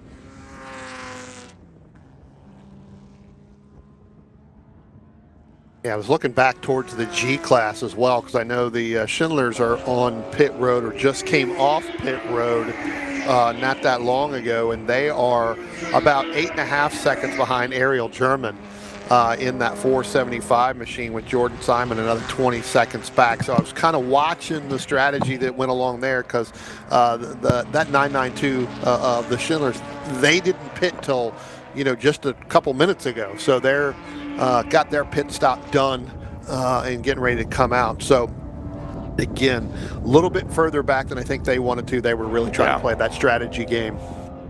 Yeah, just it did not work out for them here. a little bit further back. So Hodges does have the lead in Spec 997 over the Jessic car. And that gap now, Brian, we saw where the Jessics had closed within just a couple car lengths early on, or not early on, but just a few moments ago. The gap now up to almost 6.5 seconds. As we think it really looked like that Jessic machine, the white 148, was becoming a bit of a beast there, and trying to get it to turn in and brake and what have you, and just maybe a little bit of overdriving early on. Yeah, I mean, I even went back and was looking at timing and scoring, Greg, for the Spec Box, and it looks like everybody there is kind of like, single file within that group as well, right? Yeah. Big, huge gaps, which is what we normally do not see, right? We normally see when we get to this last 20 minutes of this race, you've Very got close. battles going on and looking, and it's such a pretty big gap in between each car. That it could be having battles with other classes, but right now that Spec Boxer group pretty much wide open. Yeah, and I look at this, Mark, that so many drivers had big challenges at the beginning of this race dealing with the very cold temperatures. We are now at a very balmy 36 degrees, but I think again a lot of these drivers, they're adapting to the conditions, and maybe when they came out and they saw, oh, it's a dry track, thought that it was going to be no different than when it's 60 degrees outside. And so some drivers handled it well, like a Sean O'Brien or like a Rob Walker, and other drivers didn't. That being said, Sean O'Brien is currently 25 seconds off of Walker's lead, and so you can kind of see the difference there as well, and big gaps. Another 35 seconds back to Dan Rubel, another quarter of a minute back to Lawson Wilder in fourth, and not what we normally expect in Spec Boxster. Certainly not. If you were in a skiing zone and looking at the sky at Sebring today, you'd think it's a bluebird day. Well, it is a bluebird day at Sebring, but it's not normal temperatures down here for Central Florida.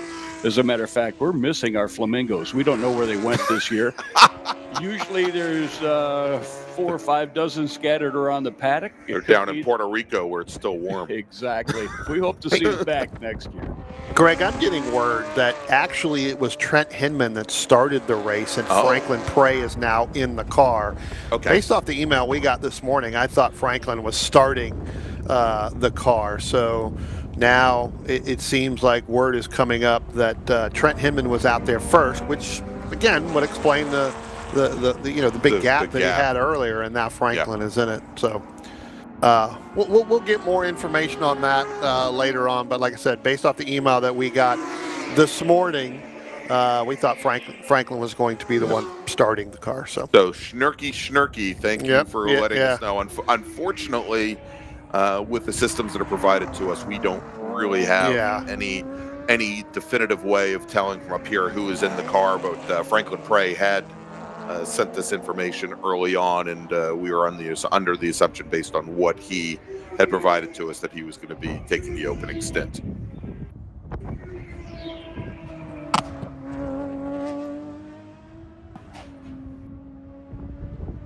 All right, so Brian, with 15 minutes and 50 seconds remaining on the clock, for any drivers that have not taken their pit stop yet, they've got about 5 minutes to think about it, and which is, again, at the rate we're going, about 2 laps to determine whether or not they're going to come down the pit lane. I think everybody has made their pit stop with the exception of Claudio Kemp, and I think he may be on pit road right now. I was going to say, I think the 66 car did come down the pit lane, so getting in under the buzzer, as they say. Yeah. Or before the buzzer. Or something. Something to that nature, whatever that is that goes off. Yeah, I mean, we have some timing that shows us that, they change the car, the symbol actually changes colors when they're not on the racetrack, and that is the only one other than Dominic Belvedere, and I think Dominic Belvedere is the one that we saw earlier on retired. Have that problem, so they're retired. Yeah. Yeah, exactly.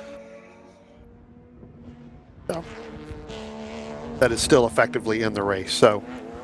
All right, well, Brian, real quick, let's, because we've got a lot more racing today. We've got another 90-minute endurance race coming up. Let's make a first call to the grid for those racers.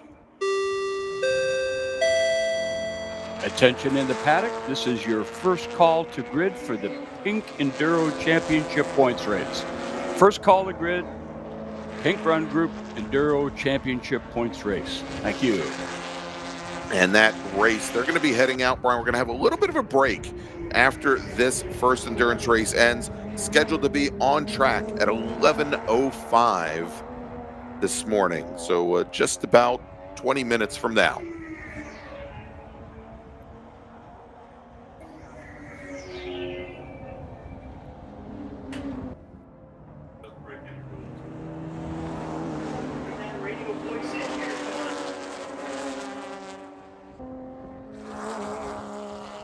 Yeah, a lot of these cars here, Greg, getting really, really spread out in terms of the class. So we were just talking about. I went back and was watching through again, and again, everybody seems to be spread out within class. A couple mixed class battles here, as you can see. It seems like everybody that's left on the racetrack is coming right here through turn 1 down into turn 2 and 3, but. There's McGrath. I think there's the Boxall machine. Here comes Franklin Prey behind Franklin Prey behind.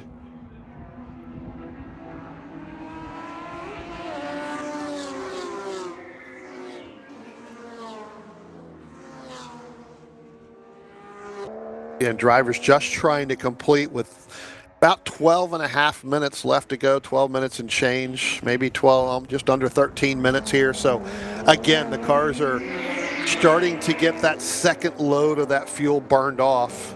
That now they're getting down towards the end. Now it's just a matter of trying to bring the car home all the way, as you know, get it back into pit road.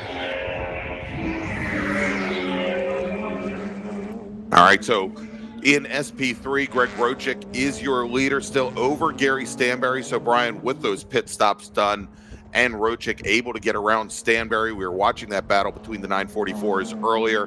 Rochick in the bright red 944, and then Gary Stanberry in the blue and white machine with the googly eyeballs for headlights. Stanberry losing that position. By the way, Stanberry, pardon me, in a 968, not in a 944, with Robert Botzel third and Mark Webber in fourth. Over in Spec Boxster, it's currently Rob Walker, Sean O'Brien, Dan Rubel, your top three. In SP1, Albert Salvador in the number 55 machine. And we had listed as Tim Pruitt Racing as well, but I don't believe that's the case. I think Salvador was our sole racer in SP1, and he may, we'll see if he is still circulating. Of course, we knew he spent quite a bit of time on the pit lane, but we'll check in there, see if we can find that. And over in GTB1, it's right at the front, your overall leader, Angus Rogers, Franklin Prey, Ed Dunn, Russell Motorana, your top four in the class. And I guess then, Brian, well, Claudio Kempf, who's our sole racer in GT4, you know, again, he is he's on the pit lane right now, currently sitting 30th on the field. Over in the G class, Ari German, your leader. The Schindlers running in second, Jordan Simon running third. Yeah, I have to keep an eye on that John Pat machine. I think he maybe also have come back down the pit lane. I think he's got a problem as well. I was just going to mention him. John is in the number 2 G class 2002 Boxster, and as you mentioned, it looks like he may have just come down the pit lane and going for, again, no such thing as a splash here. If you're going to come down the pit lane, even if it's your second stop, you're committed for 5 minutes in your pit stall.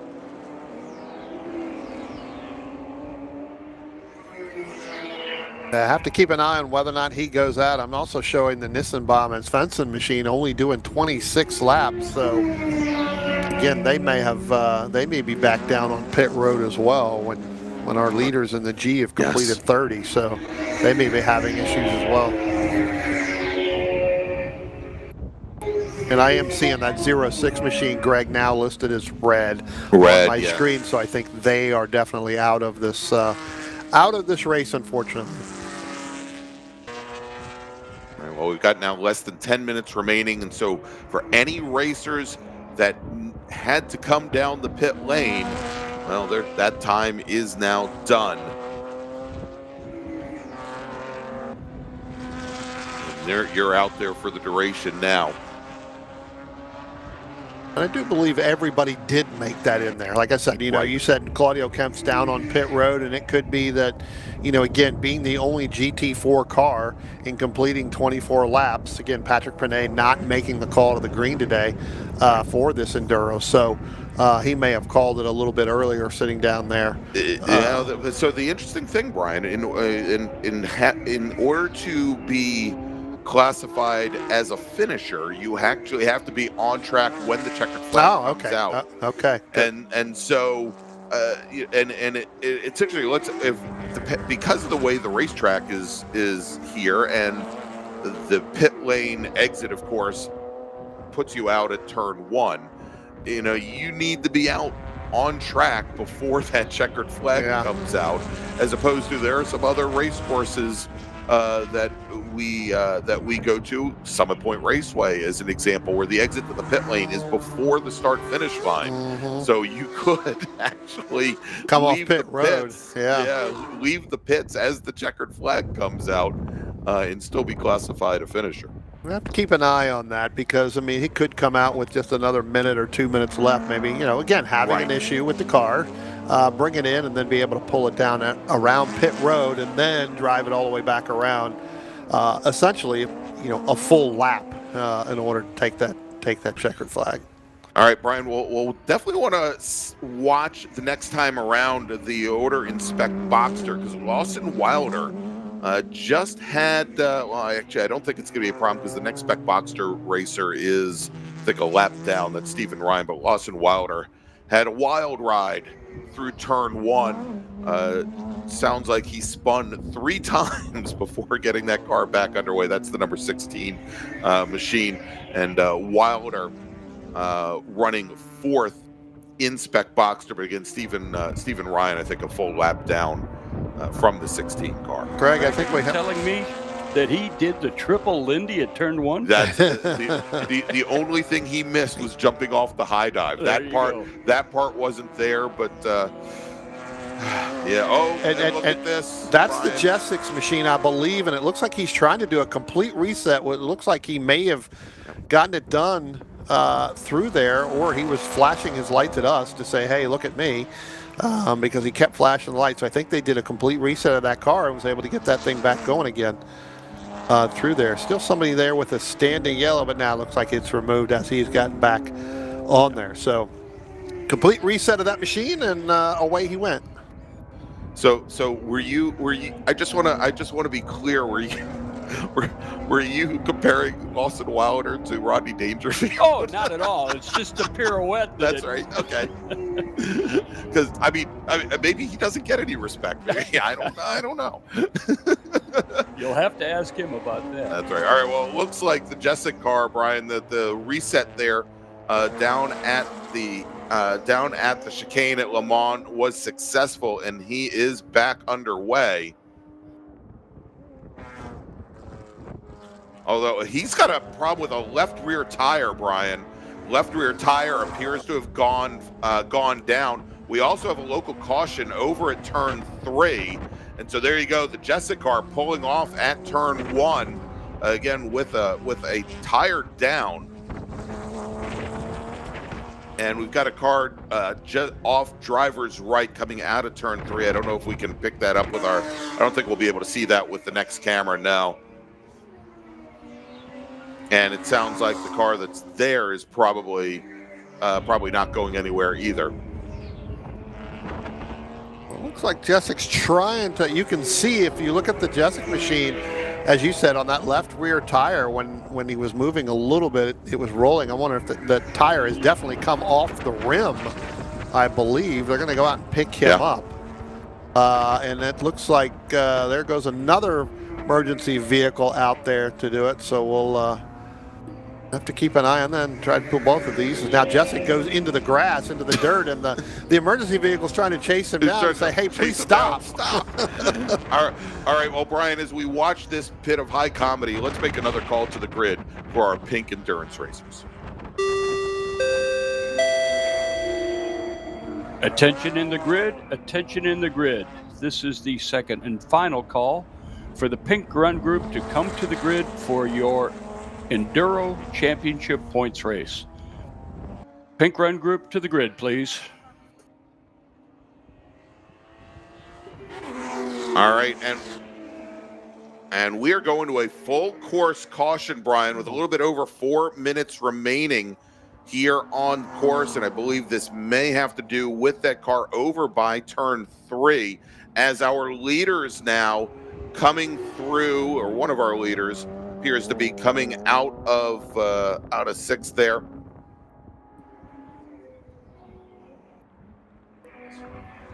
And it looks like, so we will pick up, actually, is that Angus Rogers in the 9 car? That's Ryan McGrath right there. Ryan McGrath, yeah.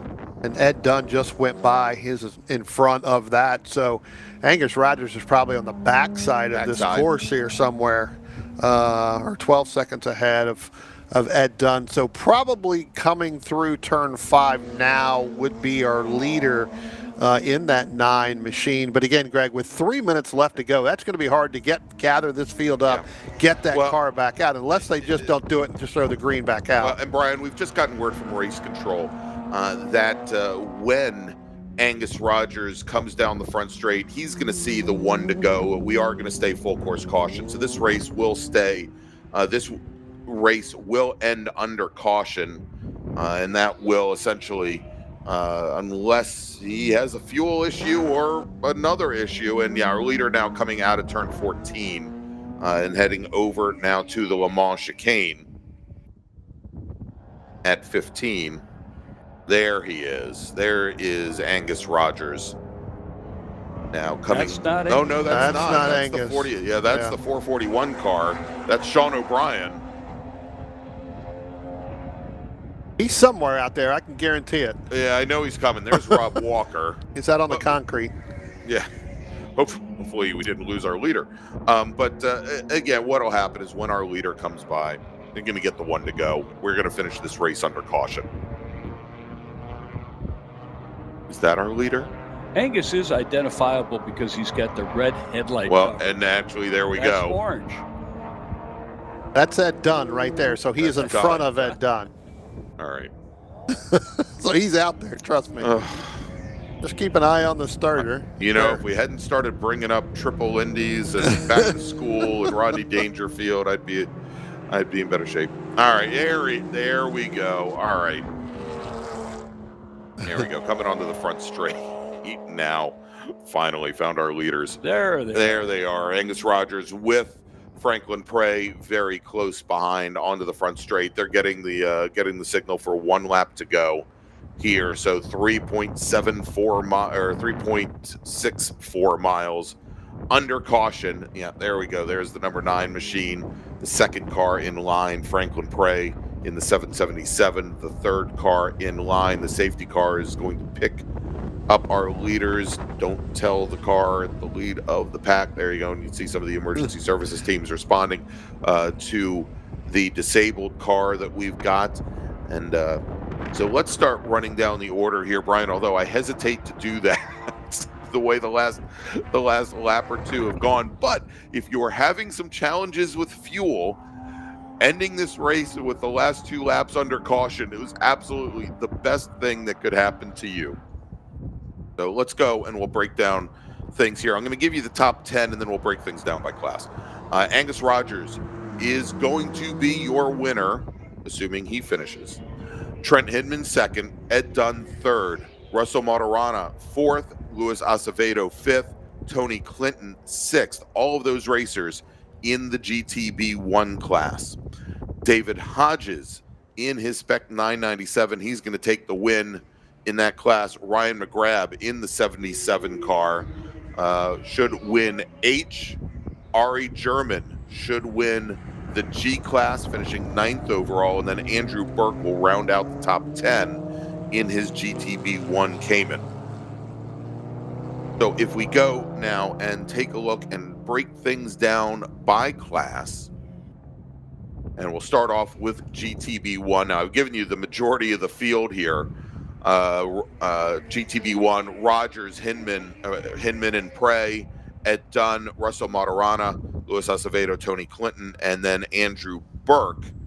And then the 881 car of Kutu's, that Brian, I think may be our disabled car that we've got the teams heading out to right now, based on the current lap times, and it's also showing a lap further down than I believe it was before. So we'll try and get some confirmation on that. Over in the G class, Ari German, your leader with Schindler's and Jordan Simon, 1, 2, 3, and then John Patton and David Nissenbaum. Brian, we talked about those cars coming down the pit lane a couple of laps ago. It does not appear as though they returned to action. So we'll see Patton and Nissenbaum 4th and 5th. In SP1, now Albert Salvador, sole racer there. In SP3, Greg Rochek with Gary Stanberry, Robert Boxell, your top 3, Mark Webber finishing in 4th. In Spec 997, David Hodges with the Jessics finishing 2nd. Of course, the Jessics are there down by we think they're still by turn 1 on 3 wheels. In Spec Boxster, Rob Walker with Sean O'Brien 2nd, Dan Rubel 3rd, Lawson Wilder 4th, Sam Halabi 5th. And then let's take a look at some of our single car classes. Of course, we had Gene Raimondi and the Kinsey team in ME1. In H, Ryan McGrath. In GTB3, Kieran O'Rourke. Then in F, Richard Bennett. And in 911 Cup, Ben Wallace as our safety car, bringing the top 3 drivers, I believe, or maybe just the top 2 at this point. Well, everybody else is so far back. It's like, they sent David Rogers all the way back around. So right, exactly. He's got to continue, and so the checker flag now being displayed for the drivers on the pit lane, and the rest of the drivers, they're going to see a black flag telling them to return to the pits. But that's going to wrap things up for the first of our 2 endurance races. We're going to take a couple-minute break, and when we come back, one more 90-minute race here to wrap up this weekend's activities. It's the 33rd running of the 48 Hours at Sebring, presented by Champion Porsche, and of course our wonderful hosts, the Gold Coast and Suncoast regions of the Porsche Club of America. Stay with us.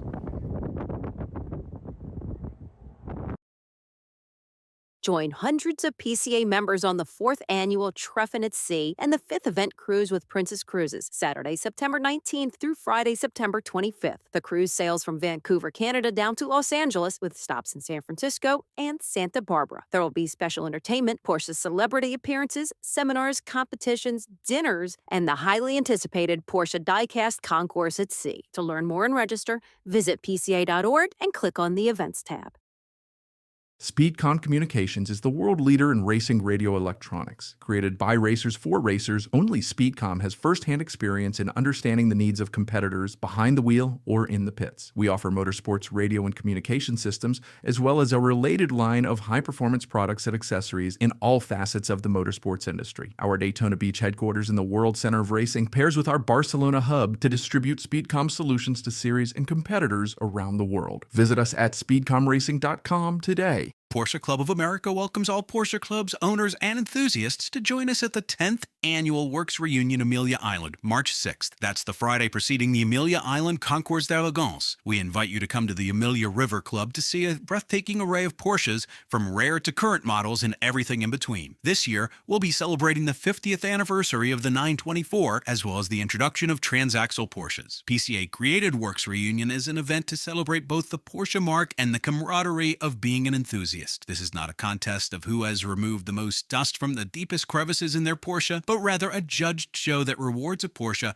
that has been lovingly maintained and presents itself well in the field. Our judges do not use Porsche Parade Concours score sheets, but rather rank the cars according to certain attributes discussed prior to judging. This is a casual gathering of Porsche enthusiasts focused on having fun rather than solely competition. To learn more and register, please visit worksreunion.com.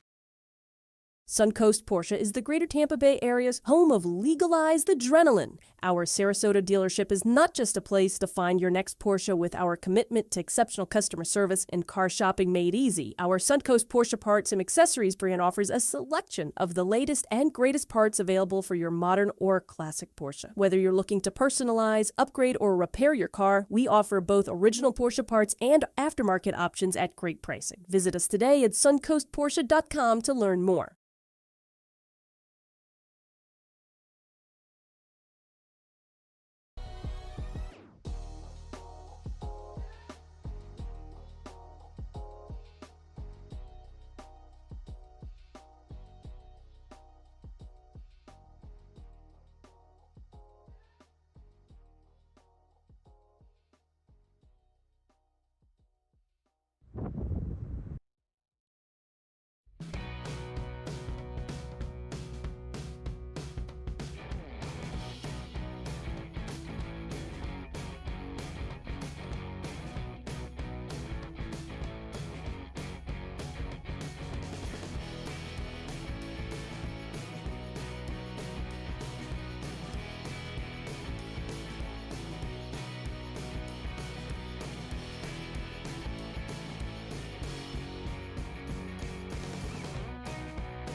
It is the 33rd annual 48 Hours at Sebring presented by Champion Porsche, and it's also the very last race of the weekend, our 90-minute endurance race for the big boys, for all the GT cars. And let's run down the starting order. Starting on pole today, driving the number 91 GTA 4 2023 Cup car, it's Rene Robichaux. Starting alongside Rene is going to be Thomas Gruber. He's also in the, well, he's not also in the GTA 4 class. He's actually in the GTA 3 class. He's driving the number 991 machine. Surprise, surprise. It's a 2016 991 chassis Cup car. Marco Cerrone going to start on the inside of row number 2. He is in the number 911 GTA 4 entry. That's a 2023 Cup car with Anthony Yesick starting 4th in the number 374 GTC 8 Cup car. Then we've got Matt Halcomb going to start 5th today. He's also in GTC 8. He's driving the number 87 machine with John Getz in the same class. He's in the number 57 car, starting 6th. Starting 7th, Joseph Viola in the number 262 GTC 8 992 chassis Cup car. Bella Stenko will start 8th today in the number 22 GTC 7 entry. Bale is driving a 2019 991.2 Cup car. Keith Jessick was scheduled to start 5th today, or probably start 9th today in the 112 GTC 8 entry. See if the driver was, now we know why he was probably trying to drive the car back, Brian, after that last race, and going to be starting alongside our STG, our Sprint Trophy pole sitter, Musfar Ghafarov, who will start 10th. Starting 11th, driving the number 58 GTA 4 2025 Cup car, it's William Oliver with Jeffrey Isringhausen starting 12th, driving the number 230 Sprint Trophy G-Class car. Then we've got Joel Johnson also in STG in the number 227 car, starting lucky 13th with Cliff Kayer, starting 14th, driving the number 8 GTA 4 entry. Griffin Fuji in the STG class, the Sprint Trophy class, will start 15th today. He's in the number 270 car, while the 277 STG class Cup car is driven by Tom Burke. Frank Vitello will start 17th today. He's in the number 248 STG class car. And then David Tuwadi in the 268 Sprint Trophy car will start 18th. Sean McKenzie next on the grid, and Sean is starting 19th. He's in the number 234 GTA 4 entry with John Gardner starting 20th in the 217 Sprint Trophy entry. Troy Peterson will start 21st in the 272 Sprint Trophy entry with Simon Asselin racing in GTA 3. He's in a 2018 Cup car. That's the 281 machine. And then we got Price Ford. Price is starting 23rd today in the number 12 GTC 8 entry with Michael Iapoluccio, starting 24th in the number 6 GTC 8 car.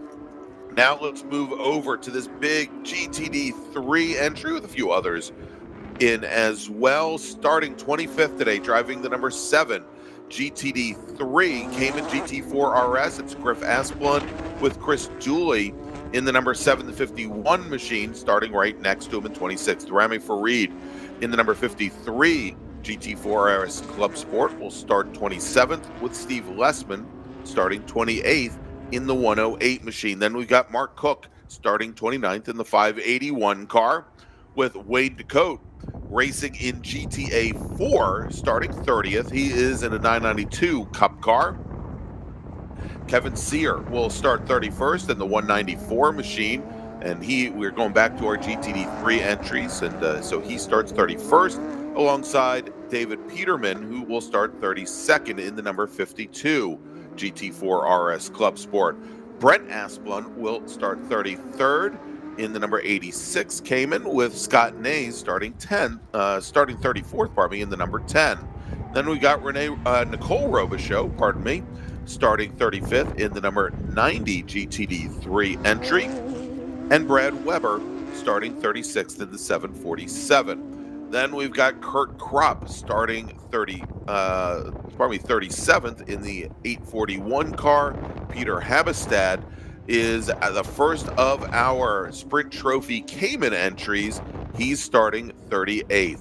Then we've got Angelo D'Amico starting, I skipped a row. Let's go to 39th. Start with Rob Trollinger in the number 94 GTD3 entry, with William Johnson starting 40th. Angelo D'Amico starting 41st in the number 72 GTC7 car. That's a 2018 Cup car alongside GTC7 driver Eric Gray. Then Jordan Bortolotti in GTD2 will start 43rd. Brad Ward in GTC7 will start 44th.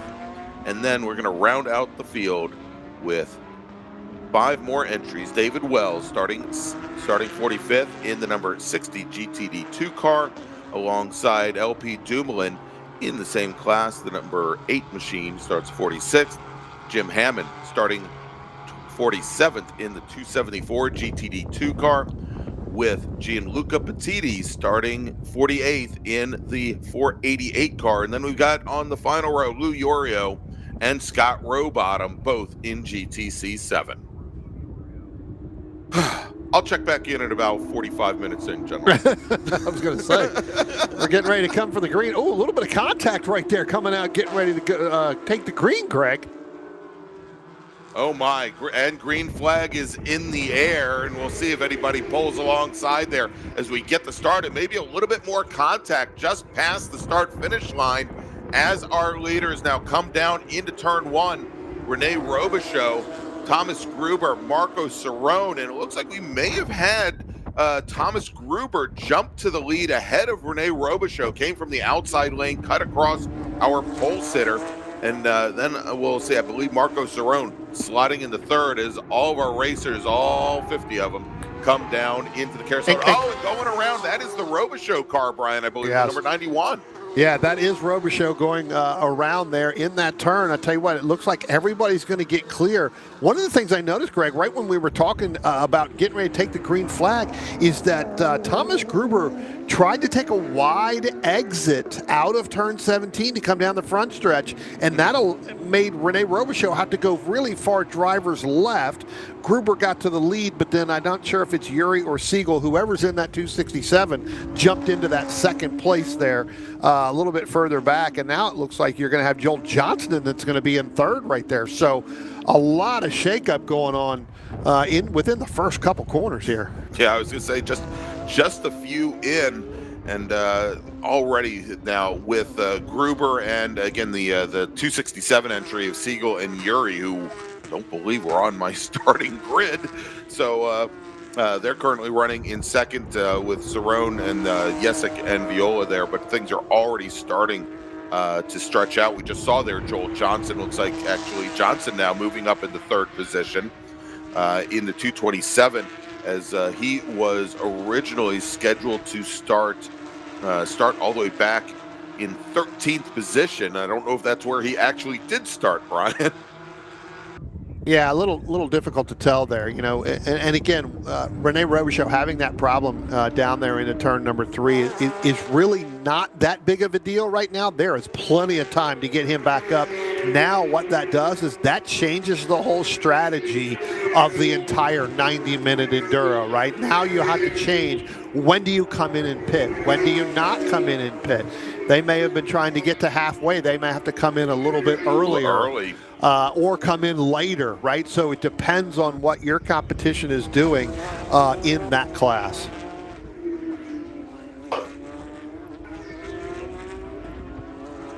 We've talked about weather a couple times today in the earlier race. Interesting thing here, we'll watch as it develops. Lap times for these gentlemen were generally in the 202, 203, 205 time frame. We'll see how they approach the cooler weather, cooler track today with those lap times. Yeah, I think as the race goes on, I think you'll see a lot of these getting down pretty close to where they were yesterday.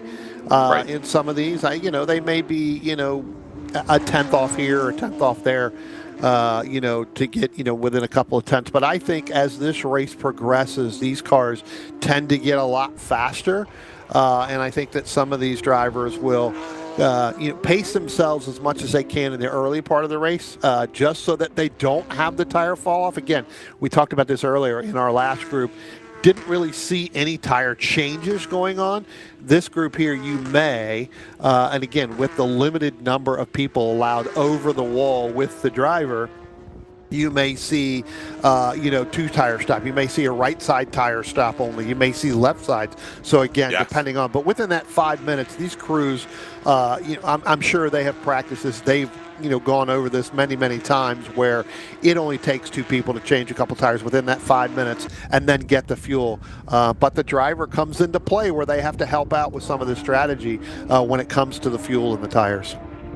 Now, you will notice here as these racers are going by that one class that we can pick out fairly easily is the STG class. They are part of Porsche Sprint Trophy PCA, presented by Yokohama Tires, the first weekend for our Sprint Trophy races this season. We'll see them once again at Lime Rock Park, Watkins Glen, and Road America later on in the season, but they are all and easily picked out. They've got the bright yellow mirrors and end plates on the wings, the day-glow yellow mirrors and end plates, much like the car that we are seeing right at the tail of this group.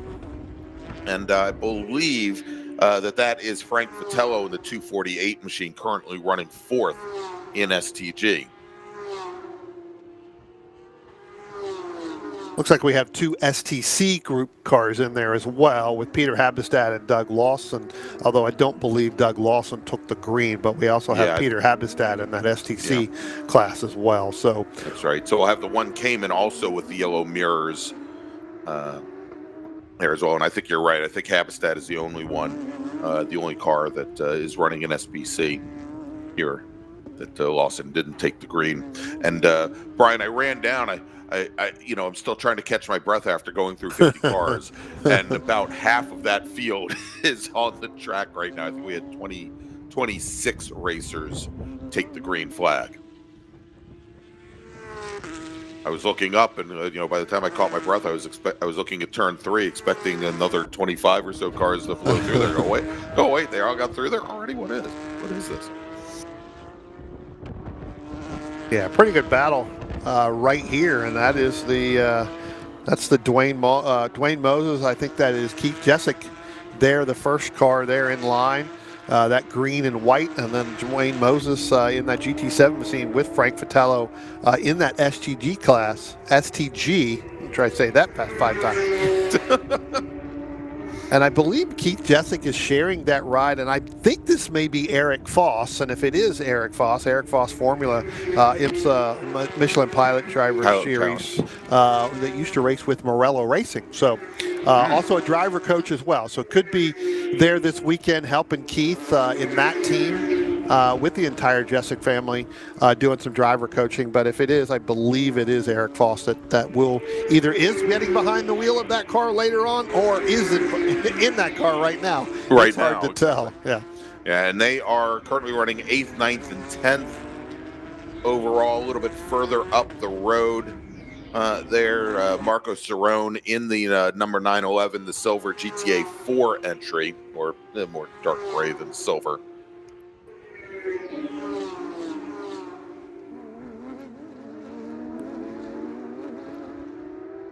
But with the exception of these three, Mark, a lot of the field already stretching out just a little bit. I think a little bit further back. We've got and I'm looking for in class what we may have. Wayne DeCote, Kevin Sear. Well, DeCote is in a GTA 4 entry. Sear and Peterman behind by I think 3.5 seconds or so, separating them. But we might want to track. We'll see if we can track down Peterman, who's in a white Cayman Club Sport, and Brent Asplund, or Peterman, pardon me, in a black and blue Cayman with Asplund in a white Cayman.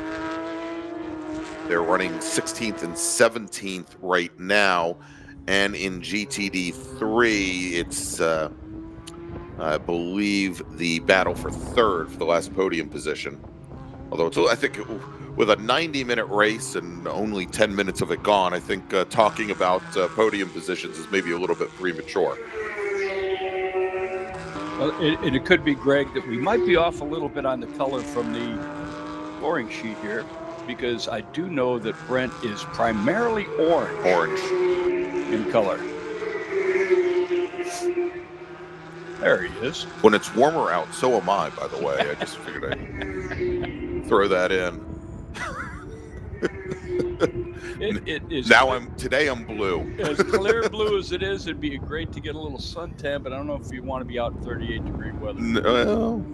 I tell everybody I'm a northerner. I come from North Carolina, and 38-degree weather, shorts weather compared to what it is now. So. That is correct. Well, that's our Canadian friends who are down here think this is balmy weather. Exactly. We're racing this weekend. Again, right there, going through that shot, that was Rene Robichaud moving his way all the way back up to 15th. So where Rene ended up going all the way back to, basically 26th position. Ended up off 10 cars already. Yeah. So again, it doesn't take much to get that car back in there. I think that was just a product on that very first lap of trying to get as much as he could early on, and then the back end just stepping out. Ever so quickly. Good reactions from all the other drivers to get around him right there, because the back end of that car was sitting right there on the racetrack over top of the the rumble strip. All right, so early on, let's take a look here in the GTA 3 class. Sole racer in the class, that is Thomas Gruber, your leader. In GTC 8, Anthony Yesick, Joseph Viola, and then the team of Keith Jessick and Eric Foss.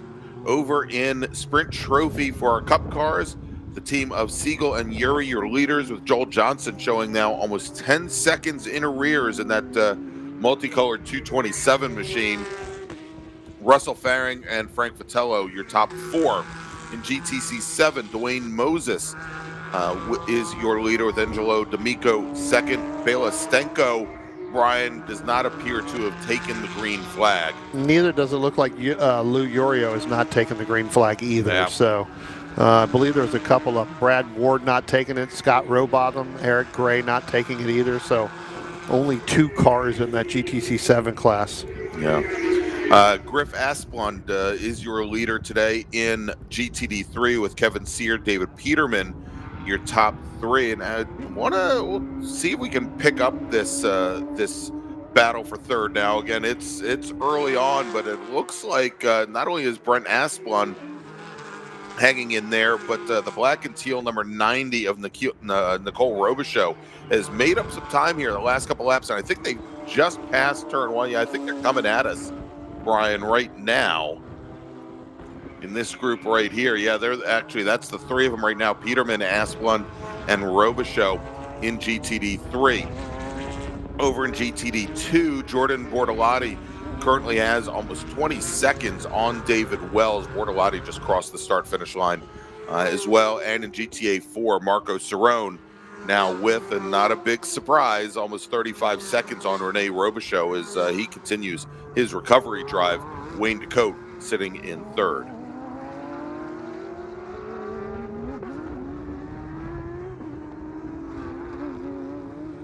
Yeah, after that early spin, now Rene's got to have to really fight some traffic to get back up there. So again, you're going to see where times are going to be a little bit slower than kind of the early leaders. So once he ends up getting back to, some clear traffic, I think that's where you're going to see a little bit. Again, 35 seconds back behind Marco Cerrone. But tell you what, 35 seconds compared to what he was, basically almost a minute. He's closed the gap there pretty quickly.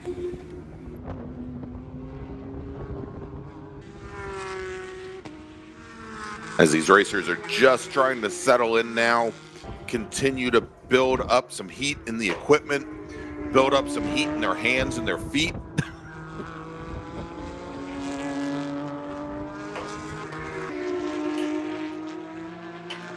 There's certainly no need for cool suits today anywhere on the track. Yeah, exactly.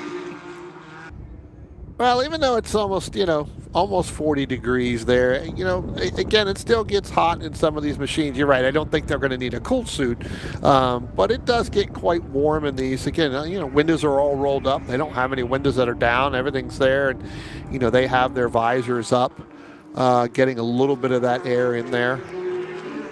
Sometimes, when you racers, what they'll do is if they know it's going to be cold like this, some of these will put kind of like the, like a work glove underneath that you would wear as a mechanic's glove underneath your racing glove just to keep your hands warm. That adds another layer of protection in some of those. I do know that some of these guys do that when they go racing in cold weather.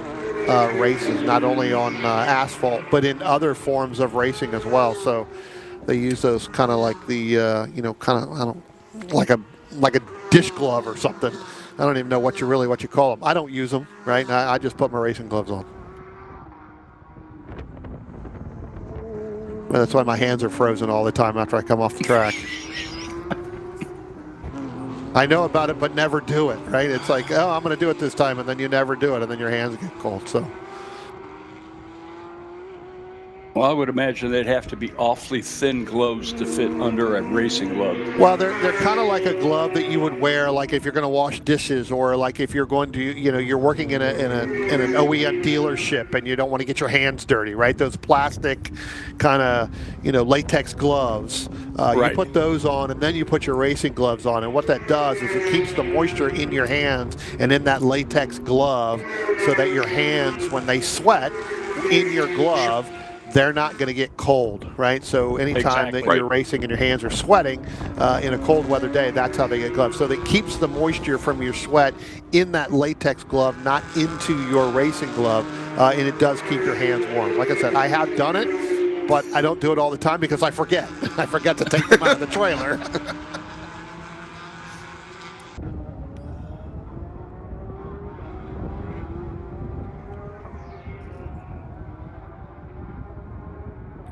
All right, 15 minutes down. That means 75 minutes to go. A lot of time. These guys are just right now out here just pacing themselves. I'm watching at times as we're talking, and I think Mark said it a little bit, as well. Look, these times are going to start to come down a little bit more. I think we saw Bob Mueller kind of in this group, in this GT group yesterday, kind of going in that 202 range, 203 range.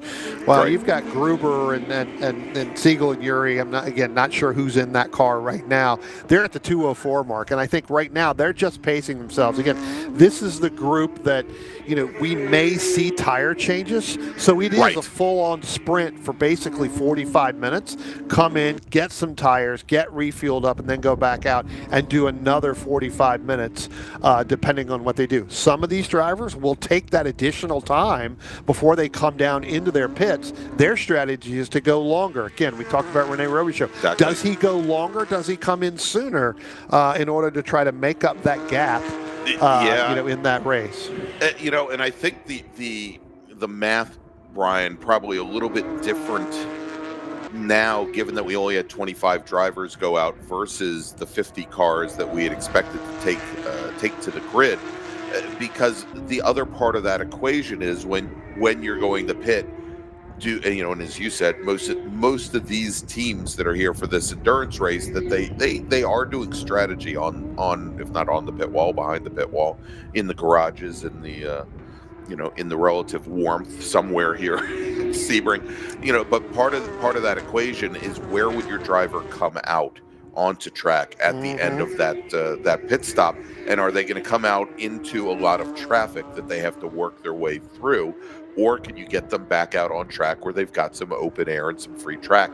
And now with only 25 cars over a 3.7 mile length, that equation probably isn't as important, because you're going to see a lot of free track around here. But if you end up with 2 or 3 drivers with fairly similar speeds, even if not in your class, that can still present a problem for you. Yeah, no, absolutely, Greg. Yep, 100%. Yeah, I mean, it comes down to, again, as we talked about in the first group, there's somebody out there pacing this out right now. What we saw last year when we did a lot of these Enduros was this group here normally goes about that full. Was Dwayne Moses gets really, really loose coming out of that hairpin, getting ready to come up into turn 8. We've seen basically these cars will go about halfway. They don't try to push it more than halfway. Again, because they break it down as into 2 45-minute sprint races. So again, when we start getting into that 45-minute mark, that's when we'll start to know by looking at times. Are they coming in then? Are they going to stretch it to 50? You look at the times that they're running right now, it looks like they're trying to get to that 45-minute mark before they start making their pit stops. Yeah. As we watch the feeds come through here and the cars navigate the corners, one thing to point out, if you're not familiar with the Sebring racetrack, they've added a new bridge. There's 4 pedestrian bridges over the track on the front straight, and on the infield, looking there's the brand new bridge leading from the paddock to the outside of the track. That was added just earlier this year to allow access for the folks outside to get into the infield. Just don't tell them that's where all the heaters are. Well, they've kind of taken that outside there and they've kind of expanded it, as you said, Mark, getting more motorhomes in there, especially when we get to the 12-hour that's coming here within a month or about a month away. That adds more individuals, right? That adds a bigger area to go through. So, yeah, definitely wanting to build that up to do that. Absolutely. What's interesting, over both Daytona 24, Sebring 12, the crowds and the participation at these events has been going up tremendously, which bodes well for all levels of racing. People are becoming more and more interested, and they're filling the tracks.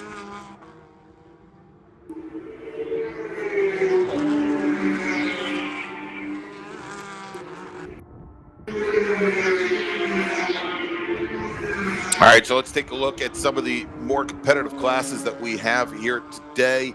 Let's go over, take a look at GTD3. And, well, just as I say, it's more competitive. Griff Asplund, who started one of our sprint races off on the pole yesterday morning in our yellow group. He is currently your leader in GTD3. He's got 16 seconds on Kevin Sear, but Sear's under a bit of a challenge now. Both David Peterman and Brent Asplund have been tightening things up in the battle for second. And Asplund, I still want to pick up Asplund and Peterman. Peterman in the black and blue number 52, Asplund in the white 86 or white and orange 86. And I think we'll check, is that them coming through the hairpin right now? Possibly. I don't think so.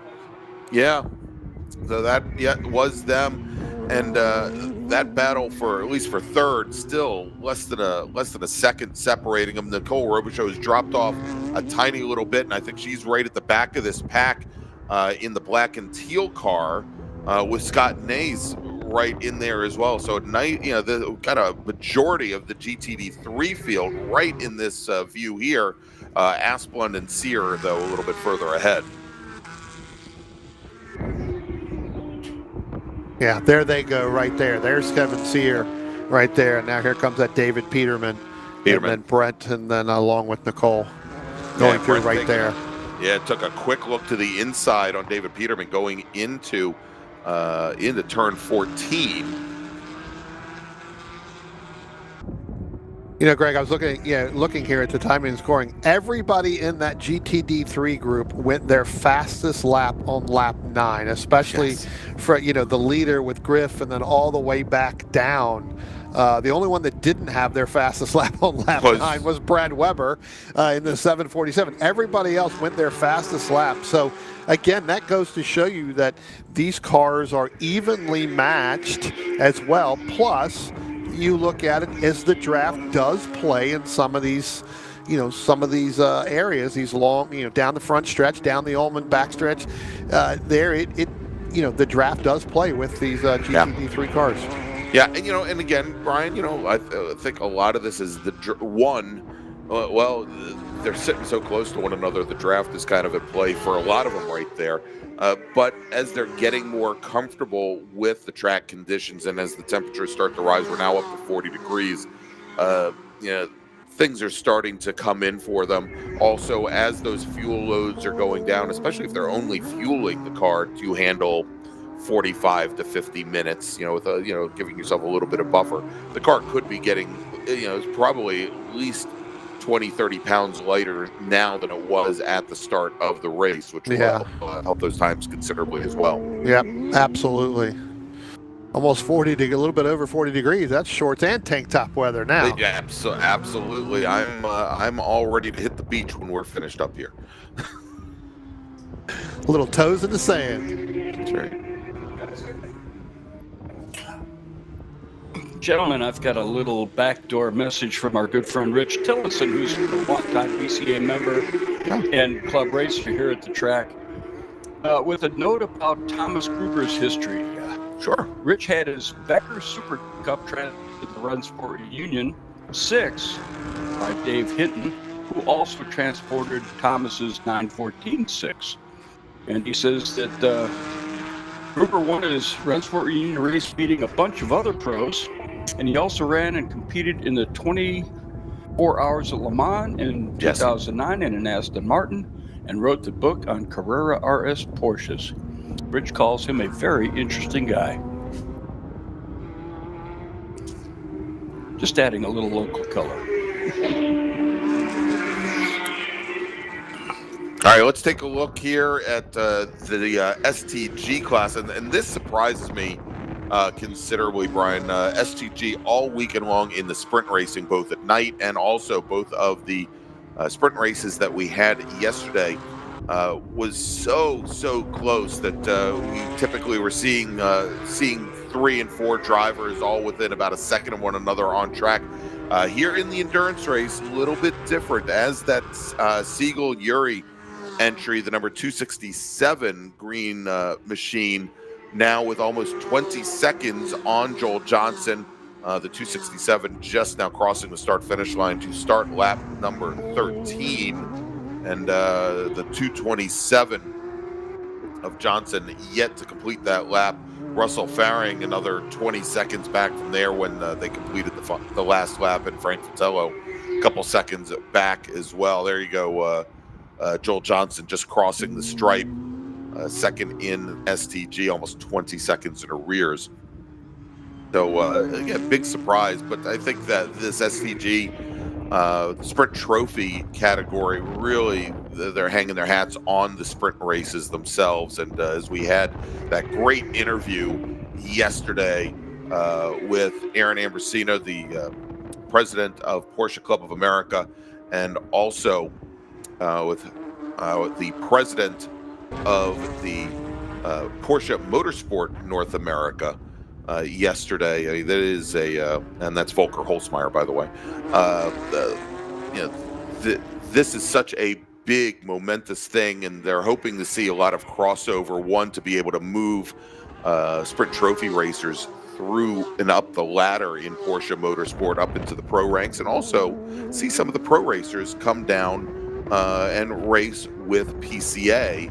And it's certainly a great selling opportunity, is these cars, which can run in, whether it be the GT4 RS Club Sports or whether it be the latest Cup cars, in the configuration that they run in Sprint Trophy, can run in either the pro ranks or here at the amateur level. And you can walk the paddock and essentially see exactly what you're buying.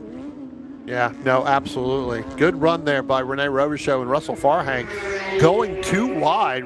Rene Robichaux really trying to put the pressure on Russell to try to get by him. Just got by Keith Jessick, Dwayne Moses, and Frank Fratello. The last lap, meticulously worked his way through those, as those guys were battling on the racetrack again, and some of them in different classes. So Rene Robichaux now right on that back bumper of Russell Farhang in that 212 machine. Again, STG, Rene Robichaux in that GTA 4, but really starting to push the pressure on him. He should be able to pull out and get by him because he was a lot faster on the backside of this racetrack, and I'm sure Russell's going to let him go and then follow him back through there. Yeah. All right, well, gentlemen, we're coming up right at about an hour to go in this 90-minute sprint race. Time that we take a quick little break, and when we come back, we'll bring you more endurance racing action here from Sebring International Raceway. It's the 48 Hours at Sebring, presented by Champion Porsche. We'll be right back.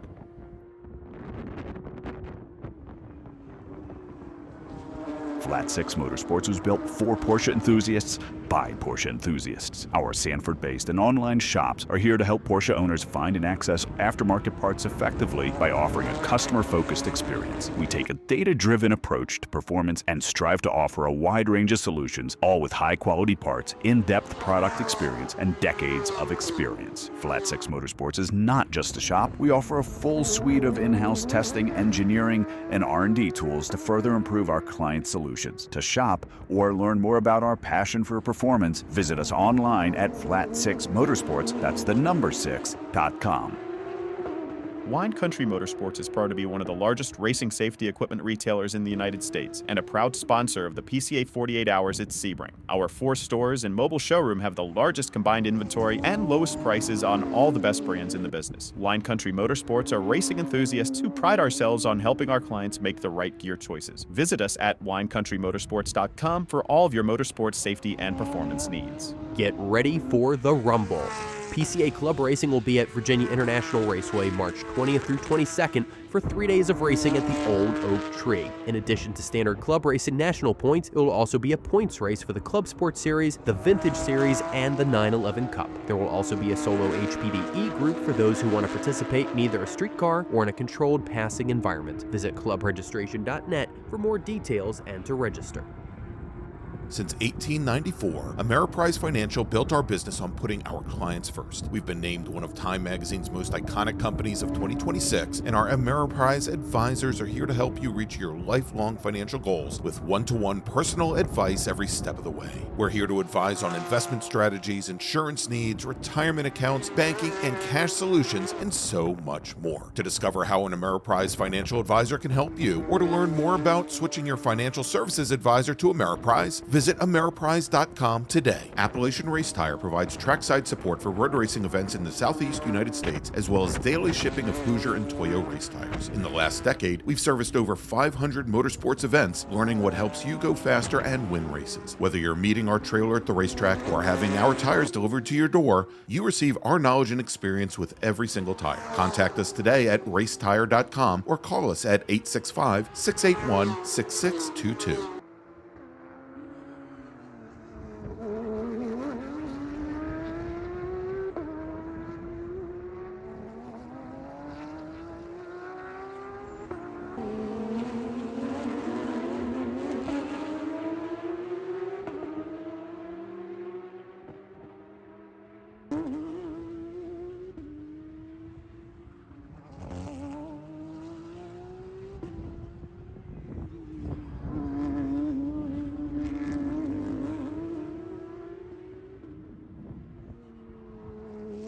Back to Sebring International Raceway, the 48 Hours at Sebring, presented by Champion Porsche, and of course our great host, the Suncoast and Gold Coast regions of the Porsche Club of America. And it's getting awfully exciting here, Brian, both at the hairpin and at the tower turn. So this group here has had some problems. Right before we came back from break, that was Dwayne Moses in that white 641 in that 992.1 Cup that kind of went through the hairpin and got in there a little bit hot. Well, then now you throw in there Keith Jessic, Frank Vitello, and now Russell Farhang. Farhang gets spun around through this turn right here. It looks like he's able to continue, but yeah, he's backing away. That group of 4 now is really kind of started to move, and actually it wasn't Russell, or yeah, that was Russell. It was there. There he is right now, backing up a little bit. I think that's Griff Asplunge in that number 7 machine coming around back on him. But yeah, so that group of 4 who ran so nice and easy for 9 to 10 laps now has decided, well, enough is enough, and it's time to start moving around. What time was the witching hour yesterday, Brian? I don't the witching remember. hour where wins become losses and losses become wins. I think we still got plenty enough time before it to be the witching hour. I'm shocked at 50, just under an hour.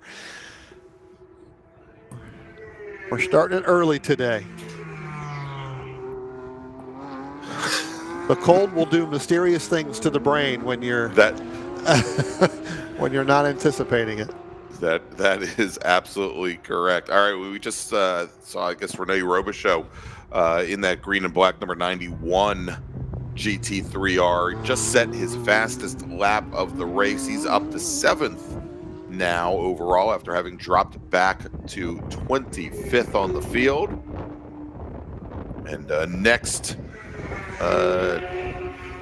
victim may be Joseph Viola in that 262 car. And Greg, let's keep an eye. We were talking about the Russell Farhang where he ended up spinning Keith Jessic or Eric Foss. Not sure which one is was in that car during that time. They're now looks like they're down on pit road.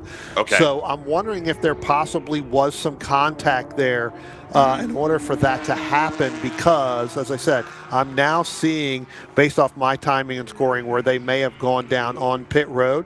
So let's keep an eye on that, whether or not it was contact or they're taking their 5 minutes to come back and make that driver change. So, yeah, and given where we are and given the incident there and the lost time, it probably isn't a bad idea to get the car onto the pit lane, maybe collect your thoughts a little bit, and go back out with a clean head, as opposed to trying to run laps and just try to get back into that rhythm anyhow.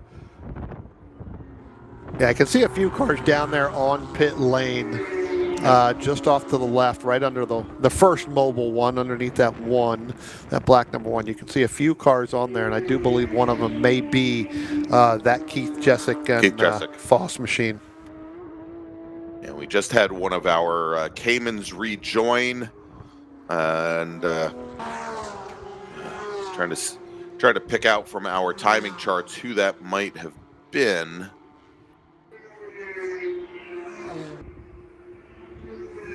And it might have been, in fact, that actually might have been Angela D'Amico that had rejoined, but we'll see here in just a moment. While you guys are looking for that, we've had a nice offer for anybody in the field or in the paddock today if they'd like to come by the suite number 5 of Sebring Resorts for a nice warm place to warm up. I don't know if they have hot chocolate, but they're there for you if you want to come upstairs and watch the race. Mark, tell them you and I are going to be right over. I was going to say, you guys handle this. I'm on my way. That's right. By the time I get there, it may be over, but I'm still going. Brendan says fly into Palm Beach. Don't fly into Orlando or Tampa. There we go. I do have it on good authority. It's almost as cold down south as well.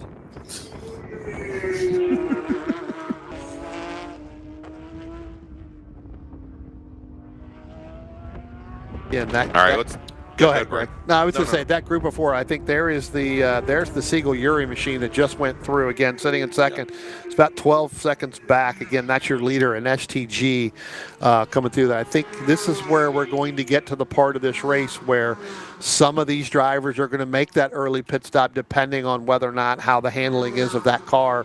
For that, and some of them are going to take and just go out as long and as far as they can.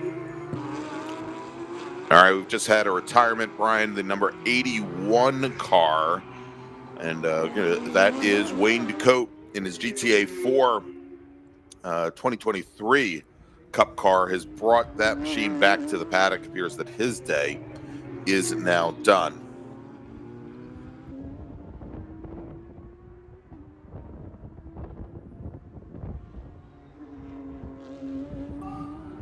Yeah, and that's unfortunate because that car was sitting in third in that GTA 4 class. So again, I think there only is 3 cars in that class, but still was sitting in that, that spot there. All right, and we just saw the 112 car coming down the pit lane. That's the Jessic and Foss machine, Brian. I think they are getting ready to head back out on track. Total time here that I think the entire pit stop time looked to be about almost just shy of 7 minutes in length.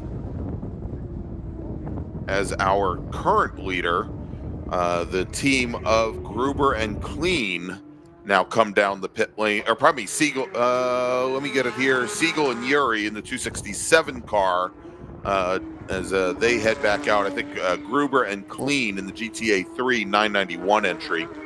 They are now on the pit lane as well.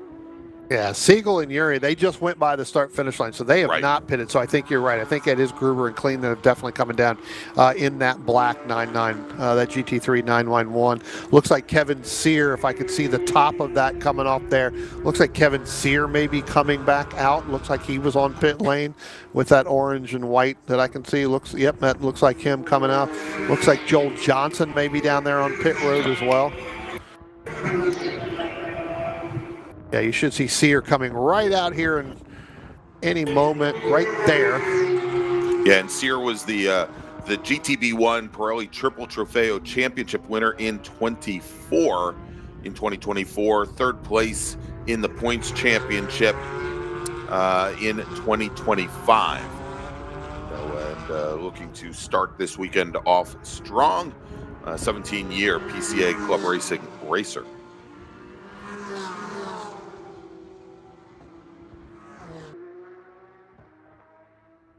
Well, we can certainly tell that the pit stops are going to start up. We see a few guys down here in the hot pits doing jumping jacks to try and keep warm.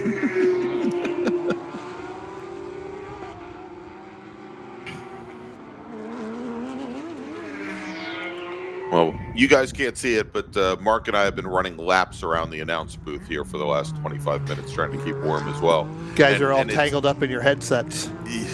Well, as a matter of fact, yes. I also want to thank the great folks from Sebring International Raceway who now have decided to turn on the air conditioner, yet when it was 70 degrees, it wasn't on.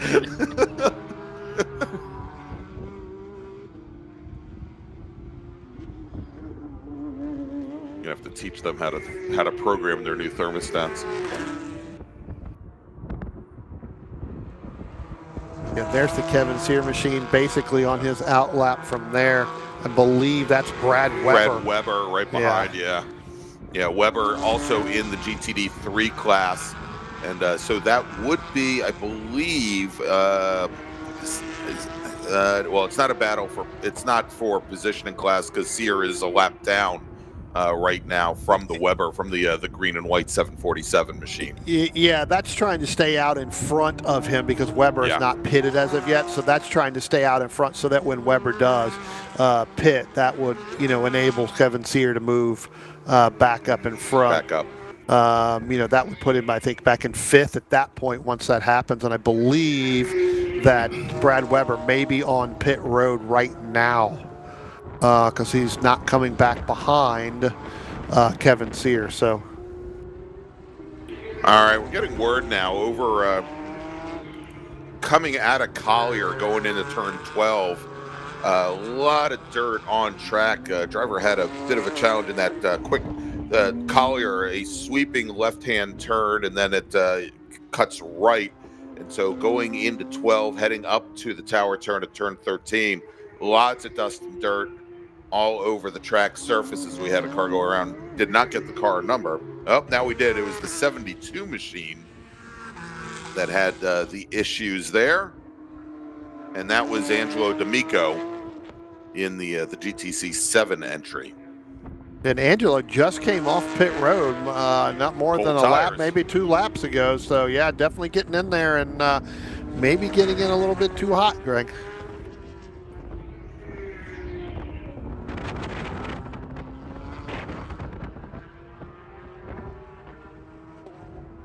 Be interesting to see or know or find out, did they change tires, right? So, if they didn't change tires and you came in, you sit for 5 minutes, don't think they're going to cool off that much.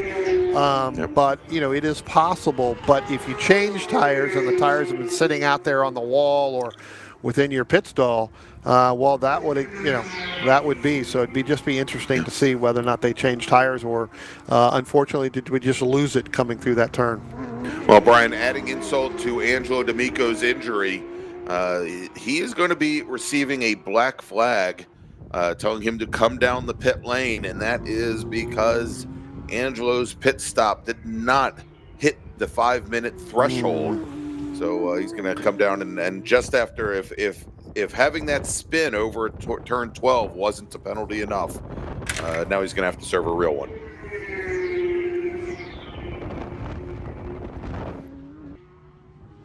And that's where we talked about earlier, where now you've got to come down, you got to get into that penalty box, you got to do that stop and go, and then back out. And as you said, that's a 45-second drive, because that penalty box is all the way at the end of the pit lane, right?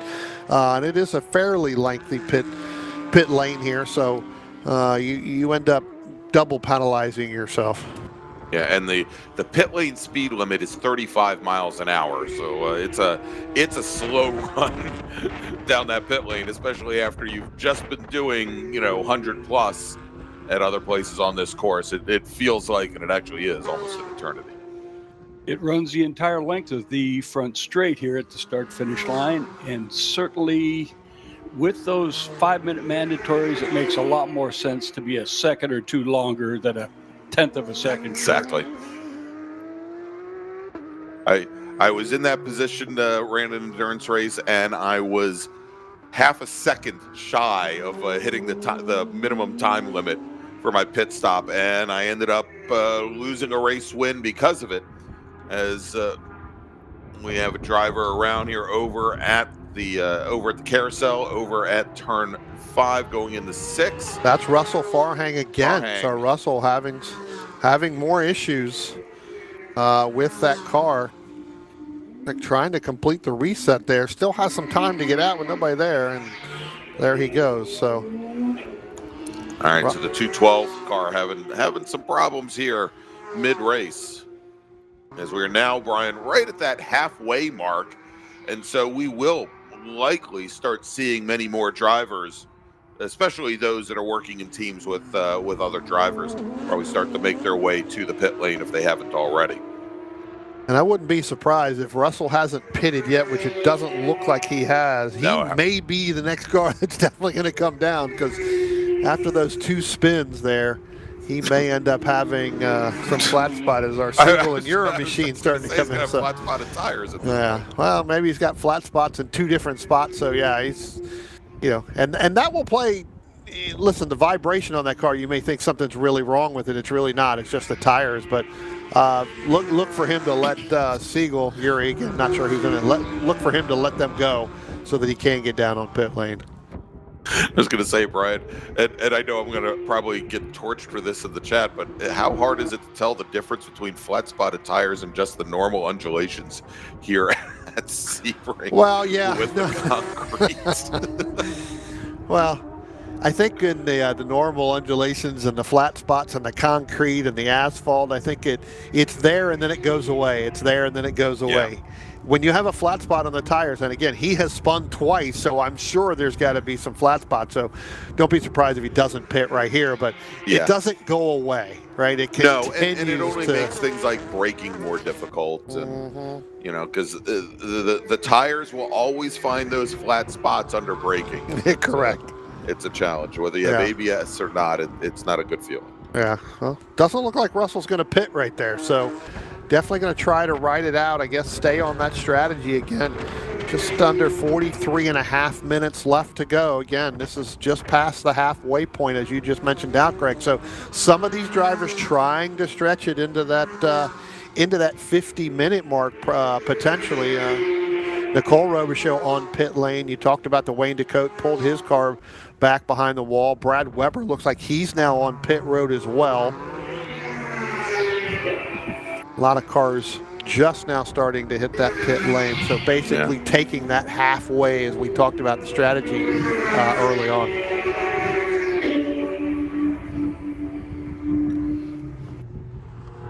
All right, and so with Weber coming down the pit lane, Griff Asplund still out in the number 7 GT4 RS Club Sport. He is your leader. Brent Asplund, his father, currently running second. Scott Nace running in third.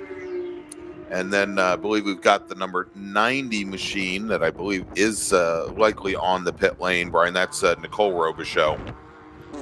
Yeah, I think she's coming off of pit lane right now. I think that's her, the second car. Third car in your screen right there, but first car or second car right coming back behind the 248 there of Frank Vitello.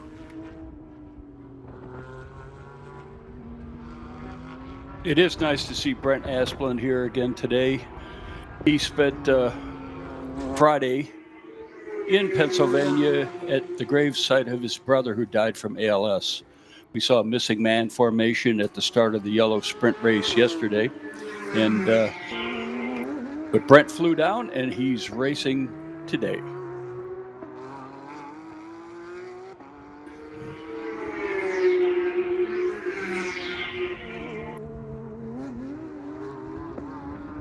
You know, gentlemen, one of the things I've been watching as well here is that these cars, now that some of them have made their pit stops, it's taking longer for them to kind of get back to their fastest laps. A lot of the fastest laps were set early on in this race. Then, again, now making that pit stop, those tires and that settling. And I think that maybe Dwayne Moses again, really struggling again. That front of that car just has zero grip coming through some of these turns.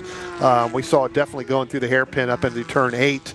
At the exit of the hairpin. So, yeah, that front end of that car is just very, very unsettled. I don't think Dwayne has been down pit road yet, so we'll have to see. But I think this is the time where we're going to see a lot of these cars start to make these pit stops again. But, again, nobody really setting kind of the fast pace that they did. So I don't believe, Greg, any tires are being changed. Because I think that if you do change tires, you're going to put something of a newer set on in that where you would get some faster time or something that you may have used yesterday, in one of the two races that may only have a few laps on them. So. Yeah, and I think a lot of that is coming down to the temperatures themselves. I think we're probably at the lower ranges of what the operating window is for most of these tires, and you're not seeing the wear that you would see as if they were heated up quite a bit more and in a much softer state than they are at this point. Yeah. Now, Brian and Greg, we do have access to see a little bit of the hot pit boxes here, and while the guys are coming in, mostly what we're seeing is gas. Even though they do have tire racks here, nobody's over the wall to change tires, at least from what we can see. Yeah. Well, I just mentioned about nobody really doing their fastest laps. The Gruber and Keen machine in that 991, in that GT3, in that GTA3 class, they just went their fastest lap of the race and their fastest lap overall in the race at a 2:01.654. So I would be shocked if they didn't put new tires on before that, because when you get to lap 21 and you're making, it'd be interesting to see if they did put newer tires on. And Brian, just to put things in perspective, the next fastest driver, Rene Robichaux, 2 full seconds off of that lap time. Correct. That 991 car, that Gruber and Clean entry, just absolutely flying around Sebring. I'd love to see here as they go around, and they just completed lap 22, and they were a little bit off that time. They were at a 2:02.2, so maybe now settling in a little bit. We'll see how consistent those lap times stay, but still quite a bit faster than almost everybody else out on track at this point. Well, there they go right there. They're right on the back end of Rene Robichaux in that 91 machine. So coming down here into the hairpin. Yeah, and so Robichaux now, again, has not pitted yet, but he is up to second overall, albeit 36 seconds behind the Siegel and Uri entry. Well, unfortunately, like you said, gentlemen said earlier, we don't know exactly who's behind the wheel at any given moment when there's two drivers. But knowing that Lee Keen is quite fast, it's entirely possible that he's in the car now and has set that fastest lap of the race. Yeah, no, absolutely. Yep. Yeah, and so should mention also, it's been a great run this weekend for Matthew Siegel. The 267 car sitting up at the front of the field took the win in STG in both sprint races yesterday, and finished, I believe, second on the podium during the night race. That he admitted it was the first time he'd ever driven at night here at Sebring, and it may have actually been his first time here to Sebring altogether. So. Good weekend so far for him, and very, very strong, very quick racer, I think, with some former World Challenge experience as well. And currently lapping in the 206 range. So, again, has kind of dialed things back a little bit, has been as fast as a 204 and a half.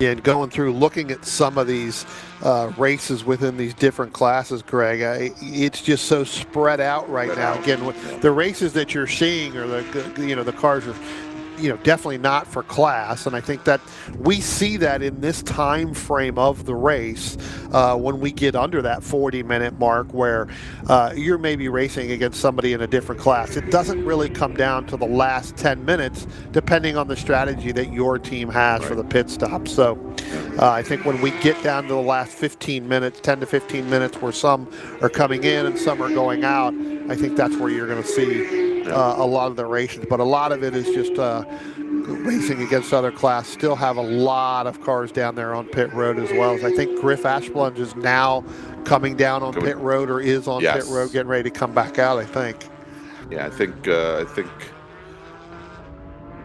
he is there.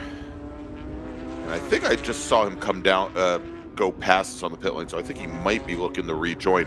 And Brian, for those of you that are at home watching, we've got our timing ticker on the left-hand side of the screen. Of course, we're breaking things down by class for you, as well as the overall. You'll notice when we run through the overall standings, where each class is color-coded, we're also showing you what was supposed to be that original 50-car field, whereas we only had 25 racers start this race, and I believe the only retirement that we've had at this point is the 81 of Wayne DeCote in GTA 4.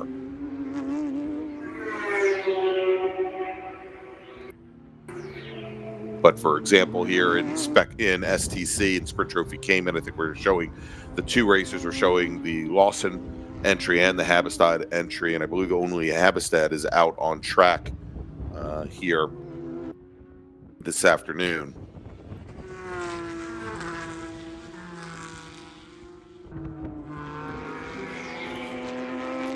Yeah, within these cars right here, this is the second car in your screen right there, the 112. That is the Jessic and the Foss machine. Currently, right now, sitting in third, I believe, in GTC 8.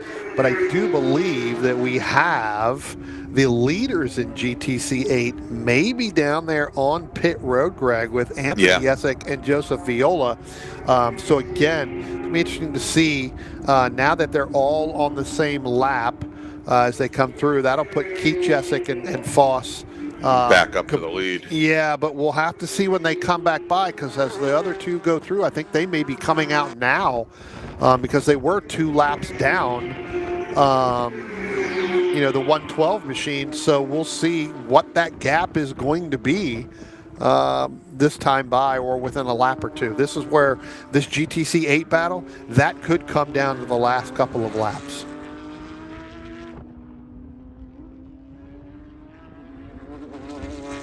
Yeah, I think you're right. I think Anthony Jessic now may have come down the pit lane. I'm not sure about Joseph Viola, though, in the 262.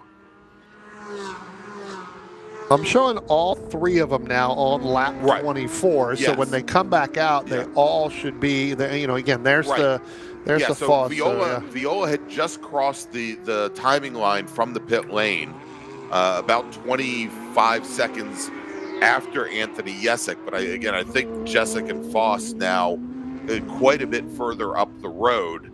The timing line here on the pit lane is before you even hit halfway down the pit lane. And with the Siegel and Yuri car, with the Jessic and Foss car out on track, again, I think, carrying quite a bit more speed, that advantage is going to be probably in the 15-second range. Yeah, no, I totally agree with you there. Yep.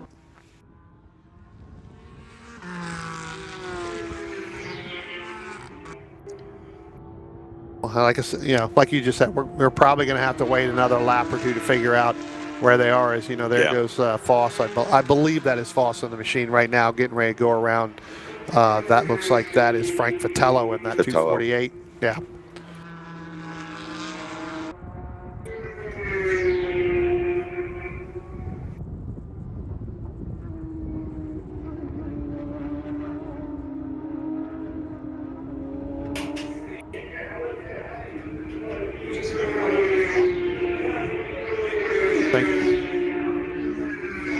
Oh, and we got a car going around on the back straight, Brian, on the Ullman straight.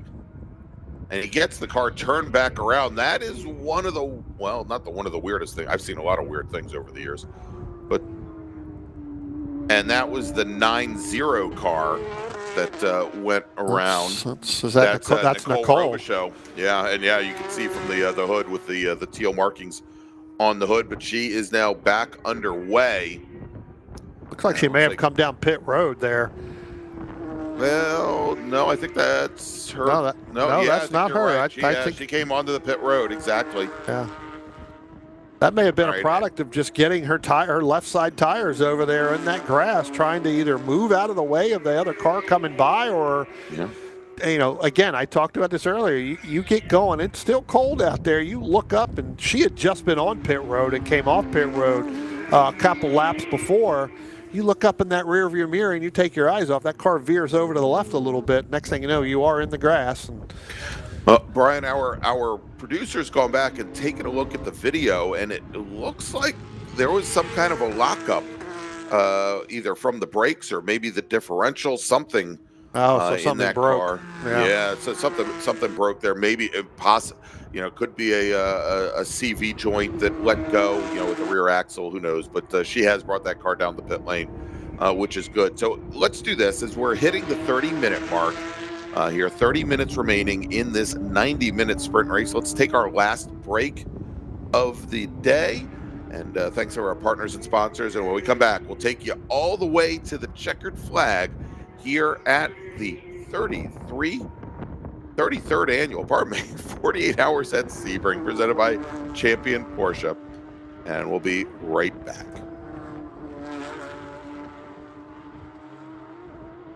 Tune RS Motorsports is a proud sponsor of the Porsche Club of America and the 48 Hours of Sebring. Since 2008, our Center for Porsche in Coral Springs, Florida has served as a Porsche hub and has also ventured into performance and reliability parts engineering and manufacturing. Our pro motorsports experience around the world means our parts are race-proven and street reliable. Visit our websites at tunersmotorsports.com or tunersmall.com to shop and learn more today. PCA Club Racing kicks off the season on the West Coast, March 21st and 22nd at Thunderhill Raceway Park, hosted by the Golden Gate region. This event will include 3 sprint races on the 3-mile East course, and Thunderhill Raceway provides some of the best racing around and is where many pro teams come to practice. The weather at the end of March should be perfect. This event will be a points race for the West Coast Series and the 911 Cup Trophy, along with standard points for the National Championship. The event isn't just for racers. There will also be run groups for HPDE and time trials. Visit clubregistration.net for more details and to register. Zweck Porsche is South Florida's home for all things Porsche. Zweck literally translates as purpose, and ours is to supply the finest driver and investment-grade Porsche automobiles alongside the highest quality performance offerings, all while advising our customers with fairness and transparency. Our 2-story, 32,000 square foot headquarters in Miami boasts the best of Zweck Porsche, our boutique showroom, performance shop, and collector car storage facility. Whether you're looking for Porsche auto sales, performance parts, projects, workshop service, auto spa and detailing, or storage needs for your Porsche, visit us online today at zweck.com to learn more. Experience the ultimate celebration of Porsche passion at the annual PCA Parade. The week-long extravaganza, held June 14th through the 20th, is a must-attend event for Porsche enthusiasts of all ages, offering a perfect blend of social, competitive, and educational activities. From the Concours d'Elegance to the autocross to the tech sessions, banquets, and social events, there's something for everyone. Whether you're a seasoned collector, a weekend racer, or simply love the brand, the PCA Parade is your chance to immerse yourself in a community that shares your passion. Parade returns to Lake Placid this year, the site of both the 1932 and 1980 Winter Olympics. Lake Placid also hosted Parade in 1994. Whether you're polishing your car for the concours, taking on an autocross course, or joining a scenic driving tour, the PCA Parade promises memories that will last a lifetime. Secure your spot today and join us for a week of excitement, connection, and all things Porsche. To learn more and register, please visit PorscheParade.org.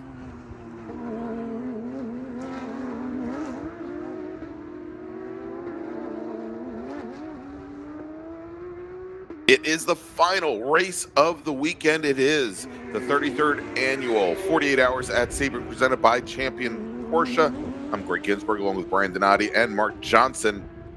And Brian, our leader, well, up until a moment ago, well, he's still our leader technically because I think he's got 2 laps on the rest of the field. But team of Matthew Siegel and Yuri have taken to the pit lane for their required pit stop with a little bit over 25 minutes remaining. Yeah, starting to see a little bit more flurry down there. As you said, Rene Robichaux down there on pit road. Well, yeah.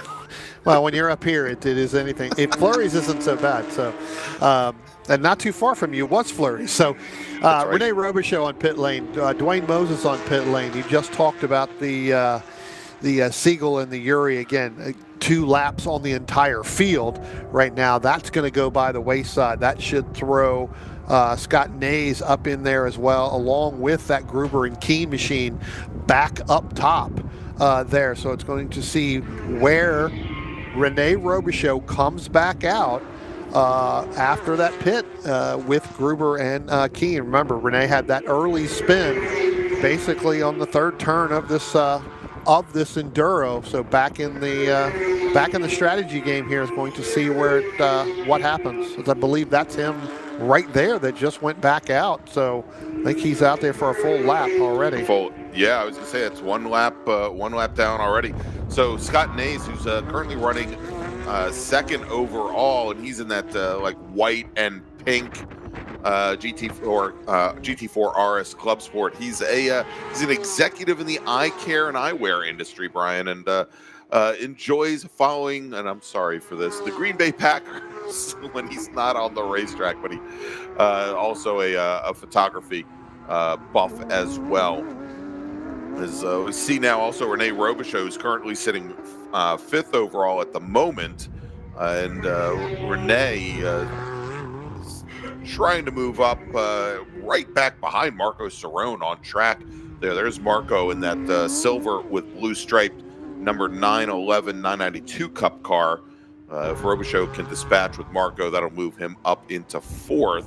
Now that'll move him into the lead in GTA 4. So that'll move him. Yeah, that's a class battle. They're both on the same lap.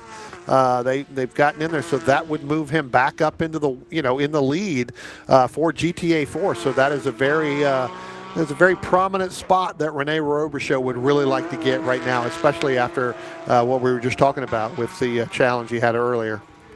All right, and Brian, we just got word that Nicole Robichaux in the number 90 GTD3 Cayman GT4 RS Club Sport just took the car back to the paddock. So her afternoon is done with 23 minutes remaining on the clock. You can see here, Greg, coming down, and again, I believe that may be Keen in the machine in that 112 after coming out and taking the going through their pit stop and now making the pass on, I believe that is the 248 of Frank Vitello. Those 2 cars have been kind of nose to tail pretty much the entire 90 minutes so far. But you could see them weaving back and forth. He had to go offline to make that pass coming out of the La Mas chicane there and getting down into the Ullman Straight, cleaning off the tires. So pretty smart move right there, knowing that you're going to get by Vitello, and Vitello's going to really kind of give it to you to clean off those tires before you get back down in turn 17.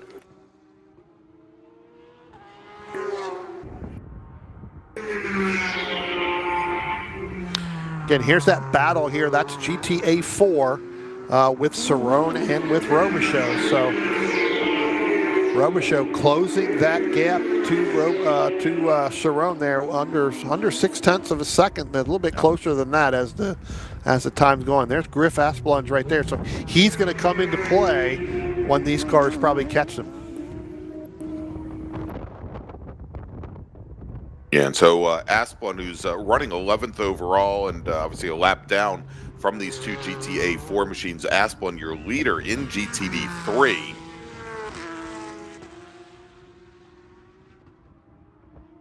And well, let me correct that, Brian. He's currently running second in GTD 3, but I believe your leader in GTD 3, Scott Nays, just came down the pit lane. Yeah, to take service here. About 10 minutes, a little bit over 10 minutes before the pit window closes. Yeah. So that should put Asplund back up into the lead as they were running on the same lap. That's a pretty long run for Scott Nays in that 10 machine before pitting too, getting to that 20-minute mark, 21-minute mark, as it looks like Rene Robichaux is going to make that pass stick, Greg, coming down the Allman Straight, getting ready to go through turn 17 and out underneath that bridge down by the start-finish line. So again, throw Rene Robichaux back up front right now. Still plenty enough time for Marco Cerrone to stay in there. And he's going to try to make a move as well.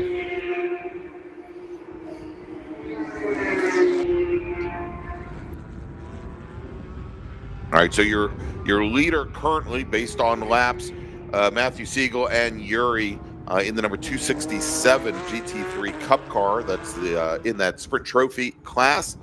And then our GTA 3 leader, the team of Gruber and Lee Keen in the 991 car. They are currently running in second position overall. And then Rene Robichaux, who just got around Marco Cerrone. You said, Brian, we've got over 20 minutes remaining here, or just about 20 minutes on the clock, and they are still sitting within a half a car length of one another. There's plenty of time for Marco Cerrone to fight back here. But, Robichaux, who started this race on the pole, goes into turn 3 and loops the car, ends up dropping all the way to the back of a 25-car field. He's been on a recovery run now for the last 70 minutes or so, and as he now works at least to the class lead, still I'm sure hopeful of getting an overall, but that's going to be a tough one to pull off. Yeah. Also look at in our STG class, Greg. We talked about Russell Farhang having 2 spins. He's still sitting in third in that STG class. So good run by him, a little bit ahead of Frank Vitello, but Frank Vitello is about, I'd say, 1.5, maybe 2/10 behind. So see whether or not he's going to be able to do it, because I believe Farhang is in this group right here. And so right there, Brian, the team of Gruber and Keen now goes to the overall lead when Rene Robichaux comes across the start-finish line. He should move up, I believe, into second position overall as Siegel and Yuri, our STG leaders, are on that pit lane. I just received another backdoor note from our good friend Rich Tillotson, and he asked me to call out a very good man, number 81, Wayne Dakota in the GT4A class. Rich indicates that Wayne is close to 80 years old and an inspiration for many of the mature drivers. Shout out to Wayne. Keep driving, brother. Yeah, unfortunately, Wayne not being able to finish this, so evidently having a problem with that car. But I guess that means he has to keep that number of 81 for at least another year. Another right? year, So he gets exactly. There's Russell Farhang just now going in there. So, Greg, that is the battle for, and then the red car that's right there, that is Frank Vitello. So Vitello trying to claim that last podium spot in that STG class. And again, Farhang having several different incidents already in this. So we'll see whether or not Vitello is going to be able to. He was on pit road later than Farhang. So he may have a little bit of a fresher car going through. So we'll see whether or not he's going to be able to grab that last podium spot. know, he's got about 15 car lengths to make up at the moment. Last time by, though, Frank Vitello set his fastest lap of the race, Brian, and it was almost 2 seconds faster than Russell Farhang. So at this rate, as he is again, what, about 2.5 seconds back? Yeah, he could be there in a position within within the next 5 minutes or so. The question is whether or not, it's easy to pull up to somebody. It's not always as easy to pass. Yeah, I was going to say, we'll see whether or not that time frame materializes right here through there. And now that both of them have at least 1 to 2 laps, since coming off that pit road. So, all right, we've got a local caution now over at turn 10, and the 94 machine had a little bit of a challenge there, and has now recovered and headed on its way. The local caution has been rescinded. Wondering if that was the 194. I don't see it 94. I think Kevin Sear. Yeah, and it just got a call that it was white and orange. I think that. Yep. So that is Kevin Sear. Yep. Kevin Sear. Yep.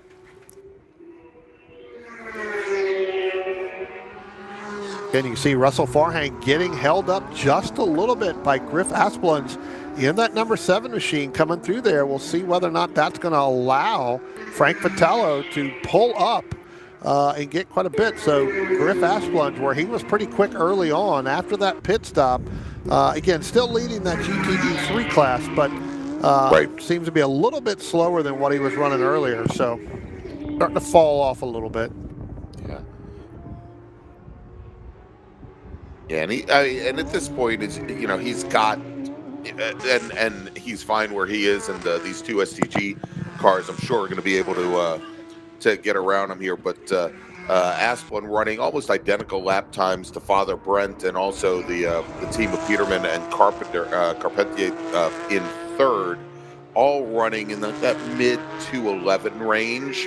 And so with Griff Asplund leading the GTD 3 field by over 40 seconds. I mean, if he just holds the status quo here, he should be in good stead to get to the end.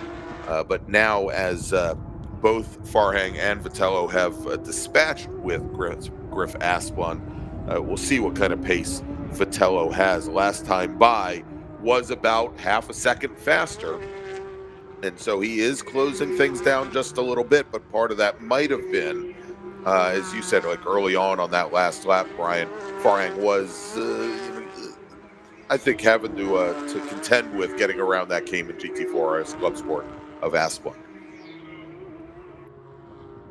Yeah, and not knowing what some of those challenges have. Again, when he came down pit road, having those 2 spins, obviously did not change tires. Again, the handling going away on that car a little bit, which is allowing Frank Vitello to pick up some of those spots as well. And that the last time through, Brian, another 1.1 seconds clipped between Farhang and Vitello at the end of the last lap. 1.1 seconds separating, and here once again, as Farhang, coming up on some slower traffic, again dispatches with them going through the hairpin, but looks like may have lost another 6 or 7 car lengths. Well, now Vitello is going to get hung up by Brad Weber in there going through there. So again, that's going to open up a little bit of a gap. So Russell looking through there, you can see it, because again, you can see here Vitello still not able to get around. Not able to do it. Weber. Yeah.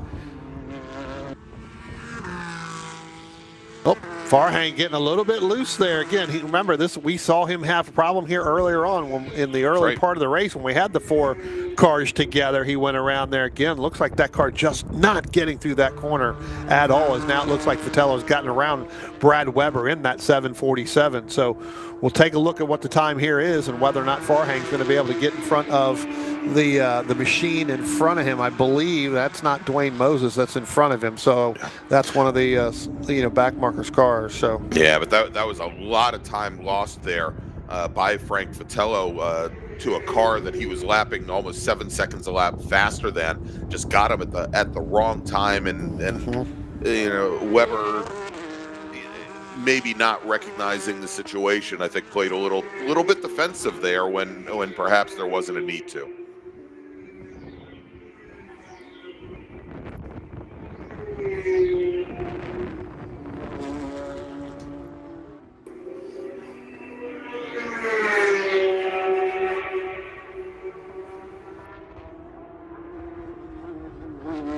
As Vitello goes very deep down into turn 3, gets the pass made.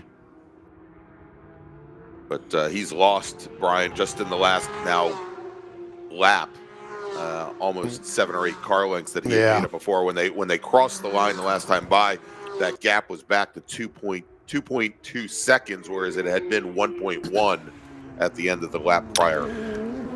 This is the part of the racetrack right here, really from the hairpin all the way around back into turn number 16. That Frank Vitello is a little bit faster. And again, apologize, this is really the only race in terms of class that's going on. Looking at some of these, a lot of these are, within 10, 15 seconds of each other. This is the closest one for a battle for class. Again, trying to get that last podium spot. But this is the part of the racetrack where Frank Vitello is just a little bit faster than Russell Farhang. Again, we've seen Russell have major issues throughout the race during this section of the racetrack. So again, with about 11 minutes left to go, just a little bit north of 11 minutes, you can see right here is that gap is now closed back down. So this is where he is really starting to make his charge on Russell Farhang. I don't know if you guys have noticed at the scoring sheet that the Gruber Keen 991 car just turned the fastest lap of the weekend at 2:00.909. Wouldn't be surprised if he doesn't hit a 1:59 right here, because this when I just saw him just now coming through kind of out of Le Mans kind of chicane right there, Le Mans turn, and then really getting down on the Ullman straight. He's going to be really, really quick. So there he is right there. Let's see if he does that 1:59 or maybe even a 2:01, I think, at this time. 2:03. So he's kind of slacking off a little bit. So slacking off a little bit. We were talking a couple days ago about friends in South Florida at Sebring turning 220s and sub 220s being really a great mark at the track. And here's a guy doing a almost 2 flat. In addition to looking back years ago with the GT prototypes doing that type of speed.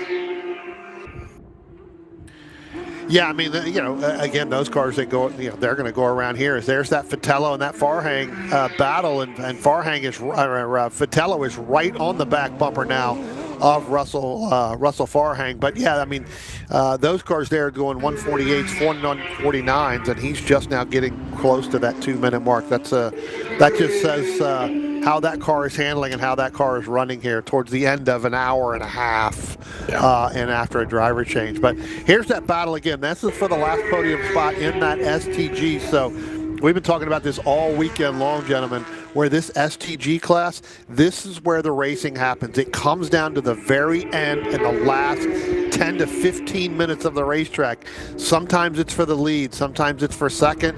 Right now, this is for the last podium spot after 90 minutes.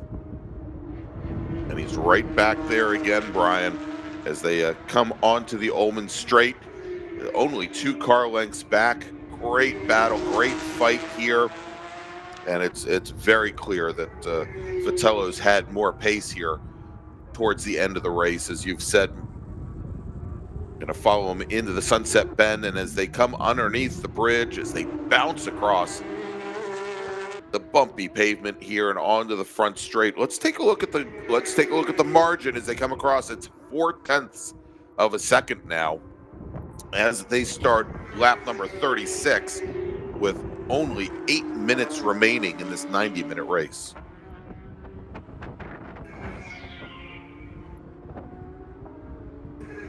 That just goes to show you these cars are getting around this racetrack, as our leader now just completed lap 37. So, in a 90-minute race, that's a lot of laps out here, as here comes that Farhang and Vitello. And, you said it last time by, Greg. 0.4 of a second. That's right there on the back bumper when they get from here all the way back through turn 16. So we'll see. It looks like Frank's trying to make that move into the right, trying to say, hey, look, I'm still here. You haven't lost me. I haven't gone anywhere. Now put the pressure on Russell to see whether or not Russell makes that mistake coming up out of Collier right here. This is where he's had some problems. And so going back, Marcus, you talked about the combination of Gruber and Keene turning in that 2-minute .909. Of course, Lee Keene finishing second at the 24 Hours of Le Mans in class. I mean, certainly a driver that has so much skill. Been pro racing now, I think, going on, I think close to 20. I think 20 years or thereabouts. I think started in 2010, but a great run. For that GTA 3 car, the only car in the class, but your overall leader now with over 1:20 on the rest of the field. But this is the race, and again, we apologize. We've been spending all the time here. This is in-class battle where most of our other classes of really drivers have separated out quite a bit. Battle for the last podium position in Sprint PCA, Porsche Sprint Trophy PCA. There, I said it, Justin. I got it right for you. Here as they come through Sunset now to complete lap number 35. Looking here at run points from PCA, Lee Keene has actually been active in PCA Club Racing since 2004. 2004? 2004, so that's 22 years, huh? Don't ask Greg to do the math. He'd have to take his shoes off. I've got both and of you to do the math for and it's cold, so we can't let Greg take his shoes off. But here again, let's go back to this battle. Yeah, so you're not getting your shoes off. Going back to that battle, here comes Lee. Now he's involved in this battle, so this is going to be where, if he gets in front of Russell Farhang, he tried to make it, so Fatello let him go going in. I don't think he had much say in the matter. He really showed the nose and moved down to the inside. There wasn't really anywhere for him to go, but it definitely hurt him a lot going through the hairpin as Fatello now loses about 6 car lengths. But he may gain it back. I was going to say he may gain it back around the outside at 11. Because they're going to be side by side, and that was obviously quick work by Lee. But going side by side, look, it brought Fatello right back up to the back bumper of Russell Farhang. Again, Fatello has been the fastest part of these two in this part of the section of the track. So again, kind of helped him there. Just can't quite get a pass done. Or get up close enough to attempt to make that pass there.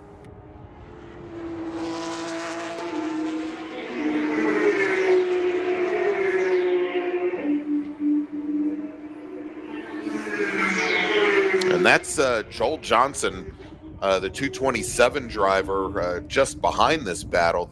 Johnson, if he gets up to them, Brian, he'd be putting him a lap down. Here, actually, I think he's already a lap up. But Johnson running second in STG. The battle just ahead of him is the battle for the last podium position. Again, it'll be interesting to see what happens if he manages to work his way up to these guys with 4 minutes remaining. Probably at this point, what, three laps at this point? Yeah, maybe 2, depending on, because there's Lee Keene right there. Right, so it may only be 2 laps. Well, maybe 3 laps, depending, because he's, put them down another lap. And if he's doing right around that 2-minute 4, 2-minute 3. So, yeah, maybe 2 laps left next time by. So told you I can't do math. Yeah, so again, I don't see Johnson catching them. He's kind of materialized his pace as well. Where they're at right there, they're kind of, a little second slower than him, but I don't see where he's going to push that issue too much. They're starting to pull away just a little bit. So he could be backing it down, knowing, he's got a full lap on them. And let's not do anything crazy because it's going to be hard to catch, the Siegel Uri machine. Yeah. I just think it'd be interesting if if Joel Johnson comes into this, whether or not if he ends up challenging and tries to work his way through, if he ends up sliding himself in between Farhang and Vitello. But we'll take that as it comes. He's still a good distance back. But Johnson last time by was lapping over a full second faster than these two drivers. There you go. There could potentially be the mistake, Greg, right there. Farhang getting into it a little bit too hot. Back end comes off, so Vitello showed him the nose to the inside, trying to upset him just a little bit, and it almost worked there. Vitello just was not quite alongside to be able to slot underneath going into 15. And maybe now as they come into Sunset has actually managed to open up. And Farhang goes around going into Sunset Bend, and that is going to allow Frank Vitello to get around. He's now going to take third position. Farhang recovers the car, gets it back on track and on the straight and narrow, but this battle may be done. Frank Vitello moving up into third as there is one lap remaining now just ahead. Lee Keene started his final circuit of Sebring International Raceway here this weekend. Lap number 41 for him. And for our STG competitors battling it out for third, lap number 38 for them. Tell you what, Frank Vitello, the ninja, making Russell Farhang make the mistake, coming through there, staying in his mirrors, showing him the nose, as you mentioned, Greg, in a couple turns before that. So, again, that's another product getting in there quite hot, trying to hold off to finish that last podium spot. And that's the third spin for Russell Farhang in this 30-minute race, or 90-minute race, excuse me. He's quite lucky to have spun it and caught it and stayed on track as well, because that's easy enough to take it right to the wall at the outside of 17. Absolutely, Mark. Good save, even though it's not a place you want to spin and not a time that you want to spin, right? Because you're battling for that last podium spot, but to keep it off the wall there, because that does get kind of closes down on that spin from a collection standpoint. Well, and I mean, good thing, we were just saying as they went in that maybe Vitello was, after that attempt to pass over 15 and 16, was maybe a little bit further back, that he lost some ground. If he was maybe a half a car length closer, he might have actually collected Farhang going through there. So it worked out very well. As our leader now comes out of the final corner and onto the front straight, checkered flag in the air, taking the win is the team of Gruber and Keene. There are sole racers in GTA 3 with a fast lap of 2:09.09, 41 laps completed, over 90 minutes time. As we wait for our other racers to cross, the team of Matthew Siegel and Yuri will take the win in Sprint Trophy, the number 267 car, completing also 41 laps, finishing on the final lap. Renee Robichaux, our pole sitter today, will take the GTA 4 win after just a disastrous first lap. Goes from the back of the field to the front of the field, finishes third today. The team of Jessic and Foss, Keith Jessic, Eric Foss, will finish fourth overall, takes the win in GTC 8. Marco Cerrone will finish fifth overall, second in GTA 4. Joel Johnson will finish second in Sprint Trophy, and he will come home sixth overall. Anthony Yesick will finish second in GTC 8, seventh overall. Dwayne Moses is your GTC 7 winner, finishes eighth. Joseph Viola will finish third in GTC 8, ninth overall, and Frank Vitello will round out the top 10 and finish third in STG, in Sprint Trophy. Let's take a look at some of our other classes here. In GTC 7, we talked about Dwayne Moses. Angelo D'Amico will finish second. In GTD 3, Griff Esplund goes flag to flag, takes the win, with Father Brent finishing second. The team of Peterman and Carpentier finishing in third. Kevin Sear will finish fourth, with Scott Nace finishing fifth in an 8-car field. We did have Peter Habestad, our sole STC racer. And then in GTD2, Jordan Bortolotti takes his last circuit, was his fastest. He takes the win in GTD2. David Wells will finish second. And in GTA4, it is, as we said, Robichaux, Marco Cerrone second, and Wayne Decote, unfortunately, retires after only 15 laps. What a day, what a weekend, gentlemen. Mark, your first time joining Brian and I here at Sebring. What were your thoughts on the weekend? Well, first of all, I'd like to thank you, Greg, Brian, certainly Brandon and Jordan. It's been a pleasure. I never knew how much fun it could be in the broadcast booth. It's been amazing to watch, quite a learning experience, and it's a heck of a great place to watch a race. It's been some fantastic races this weekend. All right, Brian, and of course, your job and my job is not done, because we will be back here with the Porsche Club of America in March, just about a month and a half from now, March 20th through 22nd. It is the Rumble at the Old Oak Tree, and we can't wait to bring that for you, Brian. We got a whole season of racing coming up with the Porsche Club of America. Yeah, I'll tell you what, Greg, if this is going to be anything like we saw this weekend here, both in our sprint races yesterday and both of them, even the qualifying sessions on Friday, and even both of these 90-minute Enduros, it's going to be one heck of a year, and the points battles are going to come down to the very last race. I'm excited about it. I hope everybody else is excited about it. I can't wait to get this season kicked off here. Can't wait to be back on the air. Can't wait to be back at VIR as well. All right, so for the entire team here, the Porsche Club of America and Driver's Eye Live, Jordan Worth, our director, Brennan Kazmarek, our producer, Brian Donati, Mark Johnson, Greg Ginsburg. We'll see you from Virginia International Raceway. Thanks so much for joining us this weekend for the 33rd running of the 48 Hours at Sebring, presented by Champion Porsche. Have a great week, everybody.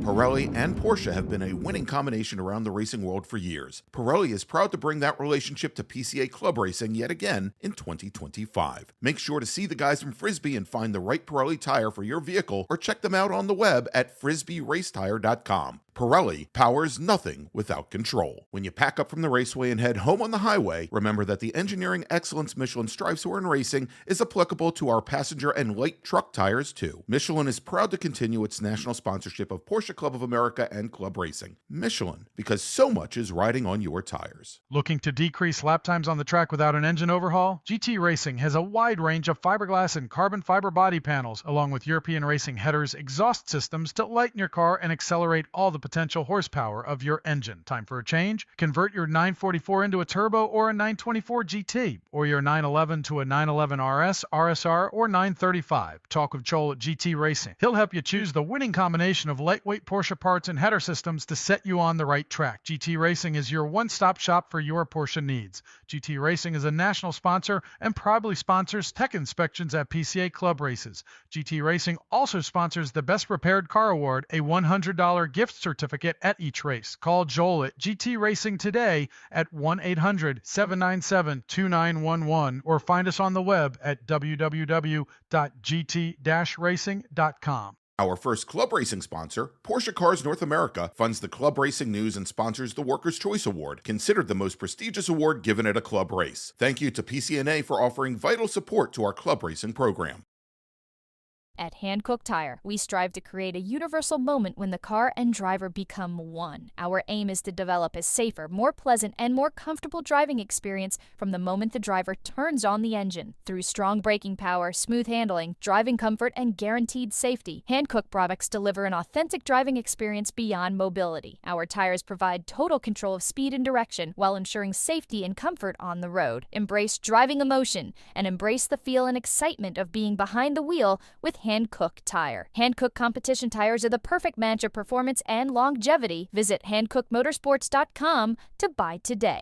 OG Racing has been a national sponsor of PCA Club Racing since 1998. Headquartered in Sterling, Virginia, and staffed by PCA members and club racers, OG Racing has always carried the industry's best in racing safety equipment and performance parts. The best products from manufacturers like Sparco, OMP, Alpine Stars, helmets from Bell, Stilo, Rue, brake pads from Performance Friction, Paget and Hawk, just to name a few, and are always in stock and ready to ship from their 12,000 square foot warehouse. Give OG Racing a call or visit them at www.ogracing.com and sign up for their newsletter. We're not just a one-off experience, we're a call to freedom. We're a place in people's minds where everyone can unleash their wild side with a passport to a world of possibilities, a spirit that breaks all the rules, uniting the famously bold and spirited essence of tequila from Mexico with the much-loved richness of peanut butter. Manibal is the bold embodiment of the party animal within us all. Here is where the ethics starts. Tequila can be purchased nationwide at manibaltequila.com. Club Reg is a supporter of PCA Club Racing and the provider of all registration for each of our races. ClubRegistration.net is a unique service because we put all of our customers first. You can use our services for free or with a small credit card handling fee. How can you go wrong? Included with both are custom solutions tailored to meet your needs. Find out more information at ClubRegistration.net.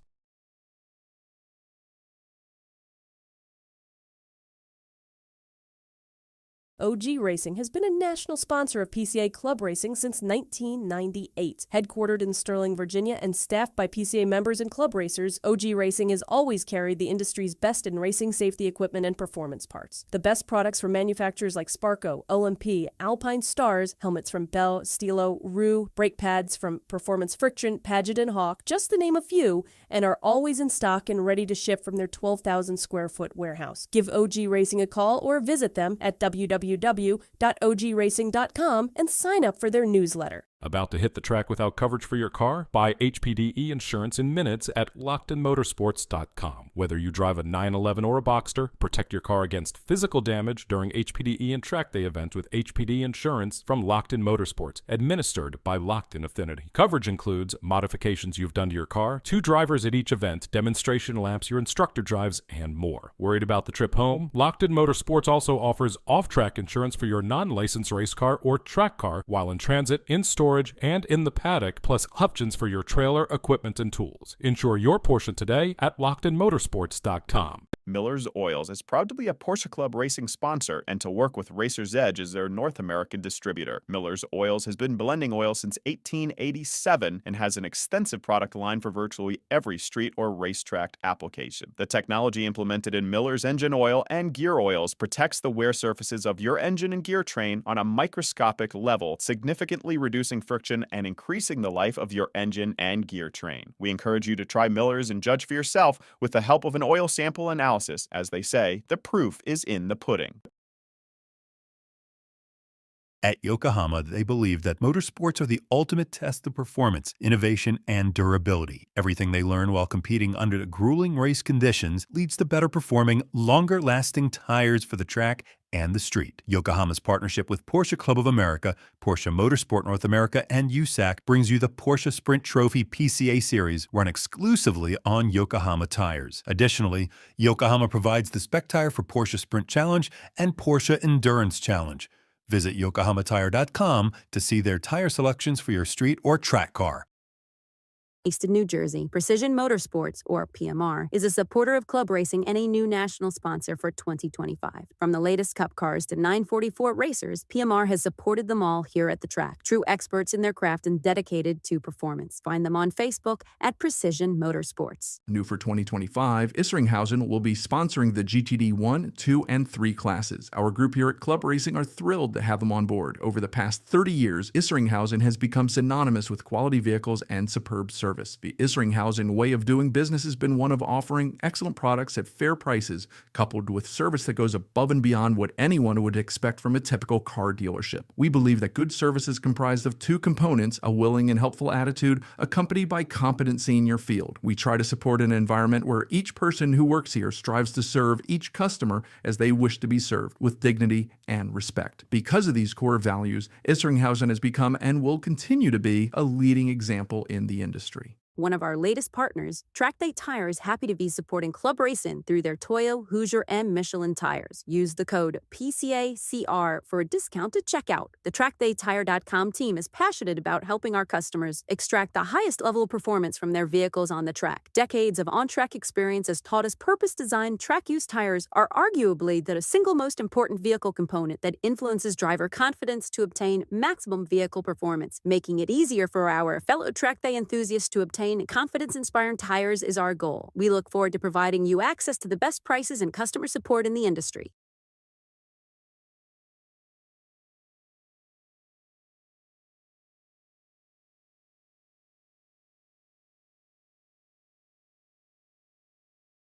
A household name in U.S. road racing for nearly 25 years, Toyo Tires has forged a reputation for winning, performance, and consistency. From the company's legendary Proxys RA1 to the two-groove Proxys RR, they have a history of getting drivers to the winner's circle. Their quality and performance extends beyond the track, offering owners a full line of premium tires for coupes to Cayennes. They are proud to build many of the tires right here in the United States at their state-of-the-art factory in Bartow County, Georgia. We thank them for their support of Porsche Club of America through Club Racing and the high-performance driver education program. Be sure to check out their contingency program if you race SP1 or Spec Boxster. To learn more about the full line of Toyo tires, visit www.toyotires.com. Stable Energies takes pride in offering racers the very best in motorsport performance and safety equipment since 1978. Owner Bob Kikasik has been a PCA member for over 35 years and started club racing with PCA during its very first season. Located in northern New Jersey, Stable Energy stocks a wide variety of racing gear and motorsport products from top-quality brands like O&P,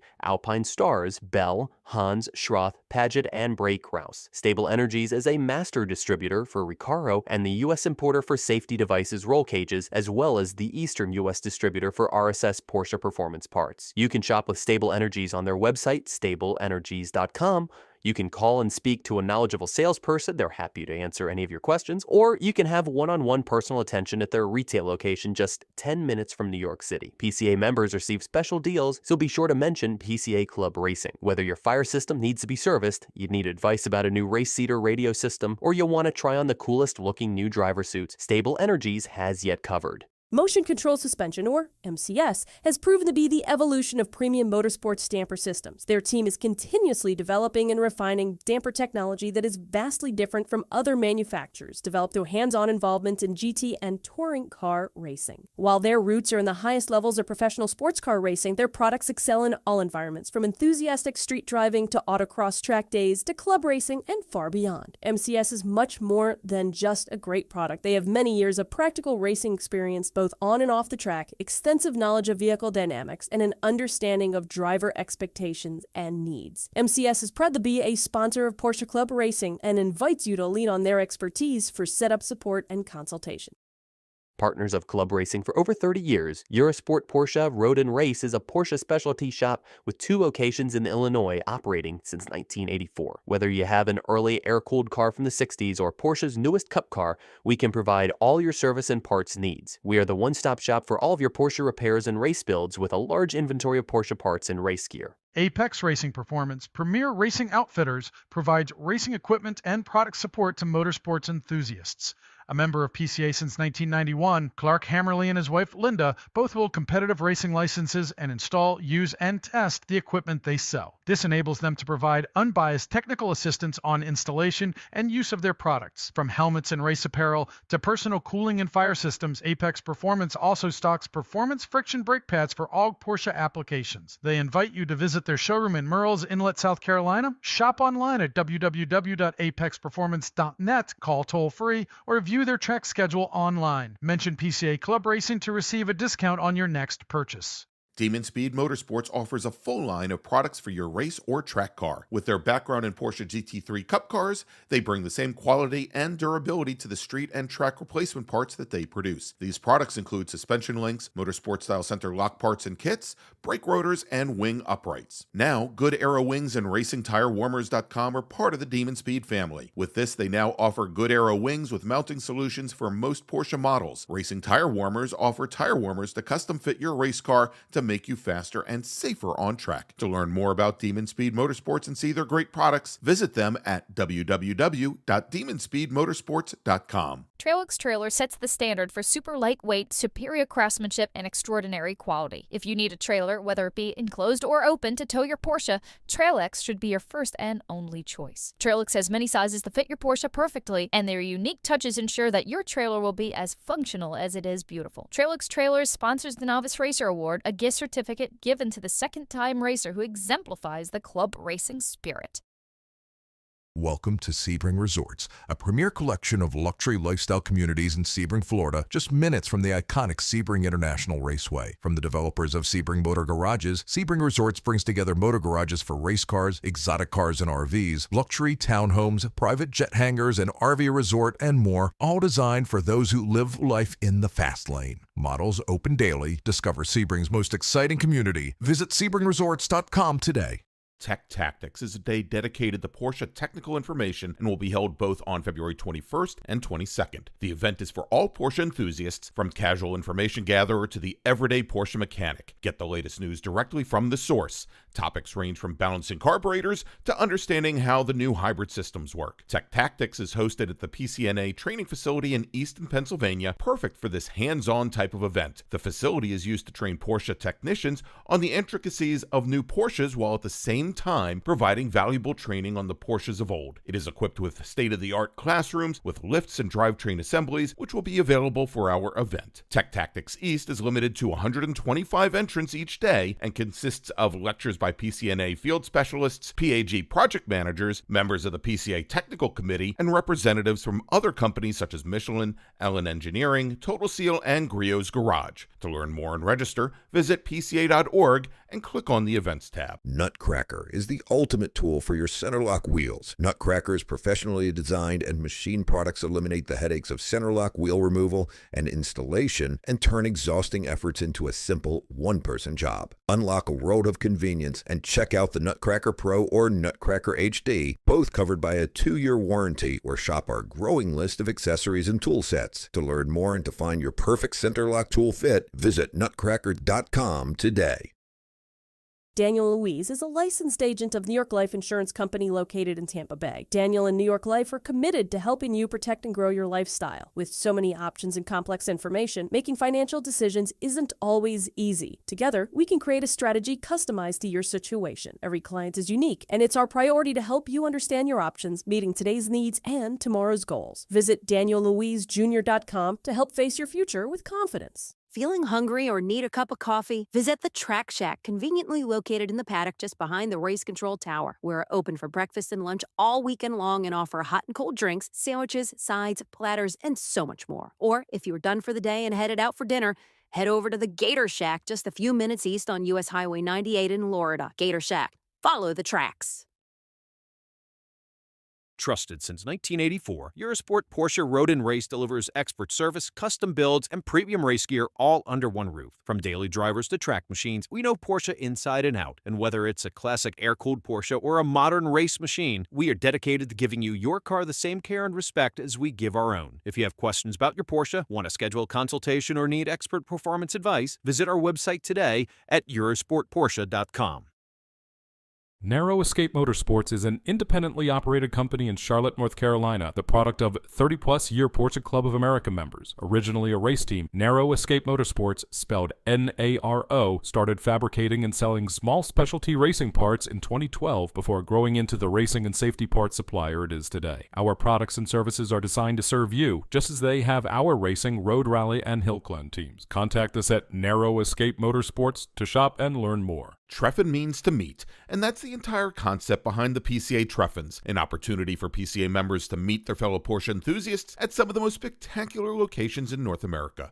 PCA's Treffins provide the opportunity for members to drive some of the best roads in North America and enjoy world-class hospitality at world-class hotels. The Spring Treffin will be March 29th through April 2nd at the Montage Palmetto Bluff, an exclusive low-country community in Bluffton, South Carolina. The Montage comprises a quintessentially Southern-style inn modeled modeled after the historic mansion that burned in 1926, plus an assortment of cottages spread across spectacular grounds that capture the ethos of an earlier, more genteel era. The surrounding maritime forest casts shadows that whisper history, while modern resort amenities include a world-class spa, 2 pools, and 8 restaurants and bars. You will not be disappointed in the opportunities for both stimulation and relaxation. To learn more and register, visit treffin.pca.org. Race Parts Express offers a wide variety of performance and safety parts for your race cars. In addition to our extensive catalog, we are also a recommended servicer for FEV fire suppression systems in both customer and factory Porsche racing vehicles. To learn more and shop, visit our website at rpexpress, that's RP, the letter X, press.com, or call us at 828-428-0820 today. Flat 6 Motorsports was built for Porsche enthusiasts by Porsche enthusiasts. Our Sanford-based and online shops are here to help Porsche owners find and access aftermarket parts effectively by offering a customer-focused experience. We take a data-driven approach to performance and strive to offer a wide range of solutions, all with high-quality parts, in-depth product experience, and decades of experience. Flat 6 Motorsports is not just a shop. We offer a full suite of in-house testing, engineering, and R&D tools to further improve our client solutions. To shop or learn more about our passion for performance, visit us online at Flat6Motorsports, that's the number 6.com. Wine Country Motorsports is proud to be one of the largest racing safety equipment retailers in the United States and a proud sponsor of the PCA 48 Hours at Sebring. Our 4 stores and mobile showroom have the largest combined inventory and lowest prices on all the best brands in the business. Wine Country Motorsports are racing enthusiasts who pride ourselves on helping our clients make the right gear choices. Visit us at winecountrymotorsports.com for all of your motorsports safety and performance needs. Get ready for the Rumble. PCA Club Racing will be at Virginia International Raceway March 20th through 22nd for 3 days of racing at the Old Oak Tree. In addition to standard club racing national points, it will also be a points race for the Club Sports Series, the Vintage Series, and the 911 Cup. There will also be a solo HPDE group for those who want to participate in either a street car or in a controlled passing environment. Visit clubregistration.net for more details and to register. Since 1894, Ameriprise Financial built our business on putting our clients first. We've been named one of Time Magazine's most iconic companies of 2026, and our Ameriprise advisors are here to help you reach your lifelong financial goals with one-to-one personal advice every step of the way. We're here to advise on investment strategies, insurance needs, retirement accounts, banking and cash solutions, and so much more. To discover how an Ameriprise Financial advisor can help you, or to learn more about switching your financial services advisor to Ameriprise, visit Ameriprise.com today. Appalachian Race Tire provides trackside support for road racing events in the Southeast United States, as well as daily shipping of Hoosier and Toyo race tires. In the last decade, we've serviced over 500 motorsports events, learning what helps you go faster and win races. Whether you're meeting our trailer at the racetrack or having our tires delivered to your door, you receive our knowledge and experience with every single tire. Contact us today at racetire.com or call us at 865-681-6622. Tune RS Motorsports is a proud sponsor of the Porsche Club of America and the 48 Hours of Sebring. Since 2008, our Center for Porsche in Coral Springs, Florida has served as a Porsche hub and has also ventured into performance and reliability parts engineering and manufacturing. Our pro motorsports experience around the world means our parts are race-proven and street reliable. Visit our websites at tunersmotorsports.com or tunersmall.com to shop and learn more today. PCA Club Racing kicks off the season on the West Coast, March 21st and 22nd at Thunderhill Raceway Park, hosted by the Golden Gate region. This event will include 3 sprint races on the 3-mile East course, and Thunderhill Raceway provides some of the best racing around and is where many pro teams come to practice. The weather at the end of March should be perfect. This event will be a points race for the West Coast Series and the 911 Cup Trophy, along with standard points for the National Championship. The event isn't just for racers. There will also be run groups for HPDE and time trials. Visit clubregistration.net for more details and to register.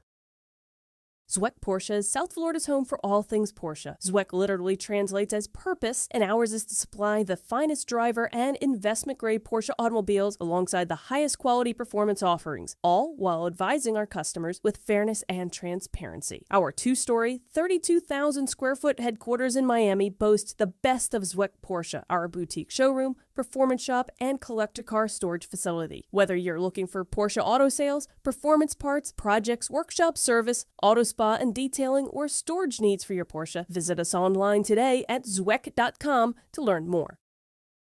Experience the ultimate celebration of Porsche passion at the annual PCA Parade. The week-long extravaganza, held June 14th through the 20th, is a must-attend event for Porsche enthusiasts of all ages, offering a perfect blend of social, competitive, and educational activities. From the Concours d'Elegance to the autocross to the tech sessions, banquets, and social events, there's something for everyone. Whether you're a seasoned collector, a weekend racer, or simply love the brand, the PCA Parade is your chance to immerse yourself in a community that shares your passion. Parade returns to Lake Placid this year, the site of both the 1932 and 1980 Winter Olympics. Lake Placid also hosted Parade in 1994. Whether you're polishing your car for the concours, or taking on an autocross course, or joining a scenic driving tour, the PCA Parade promises memories that will last a lifetime. Secure your spot today and join us for a week of excitement, connection, and all things Porsche. To learn more and register, please visit PorscheParade.org.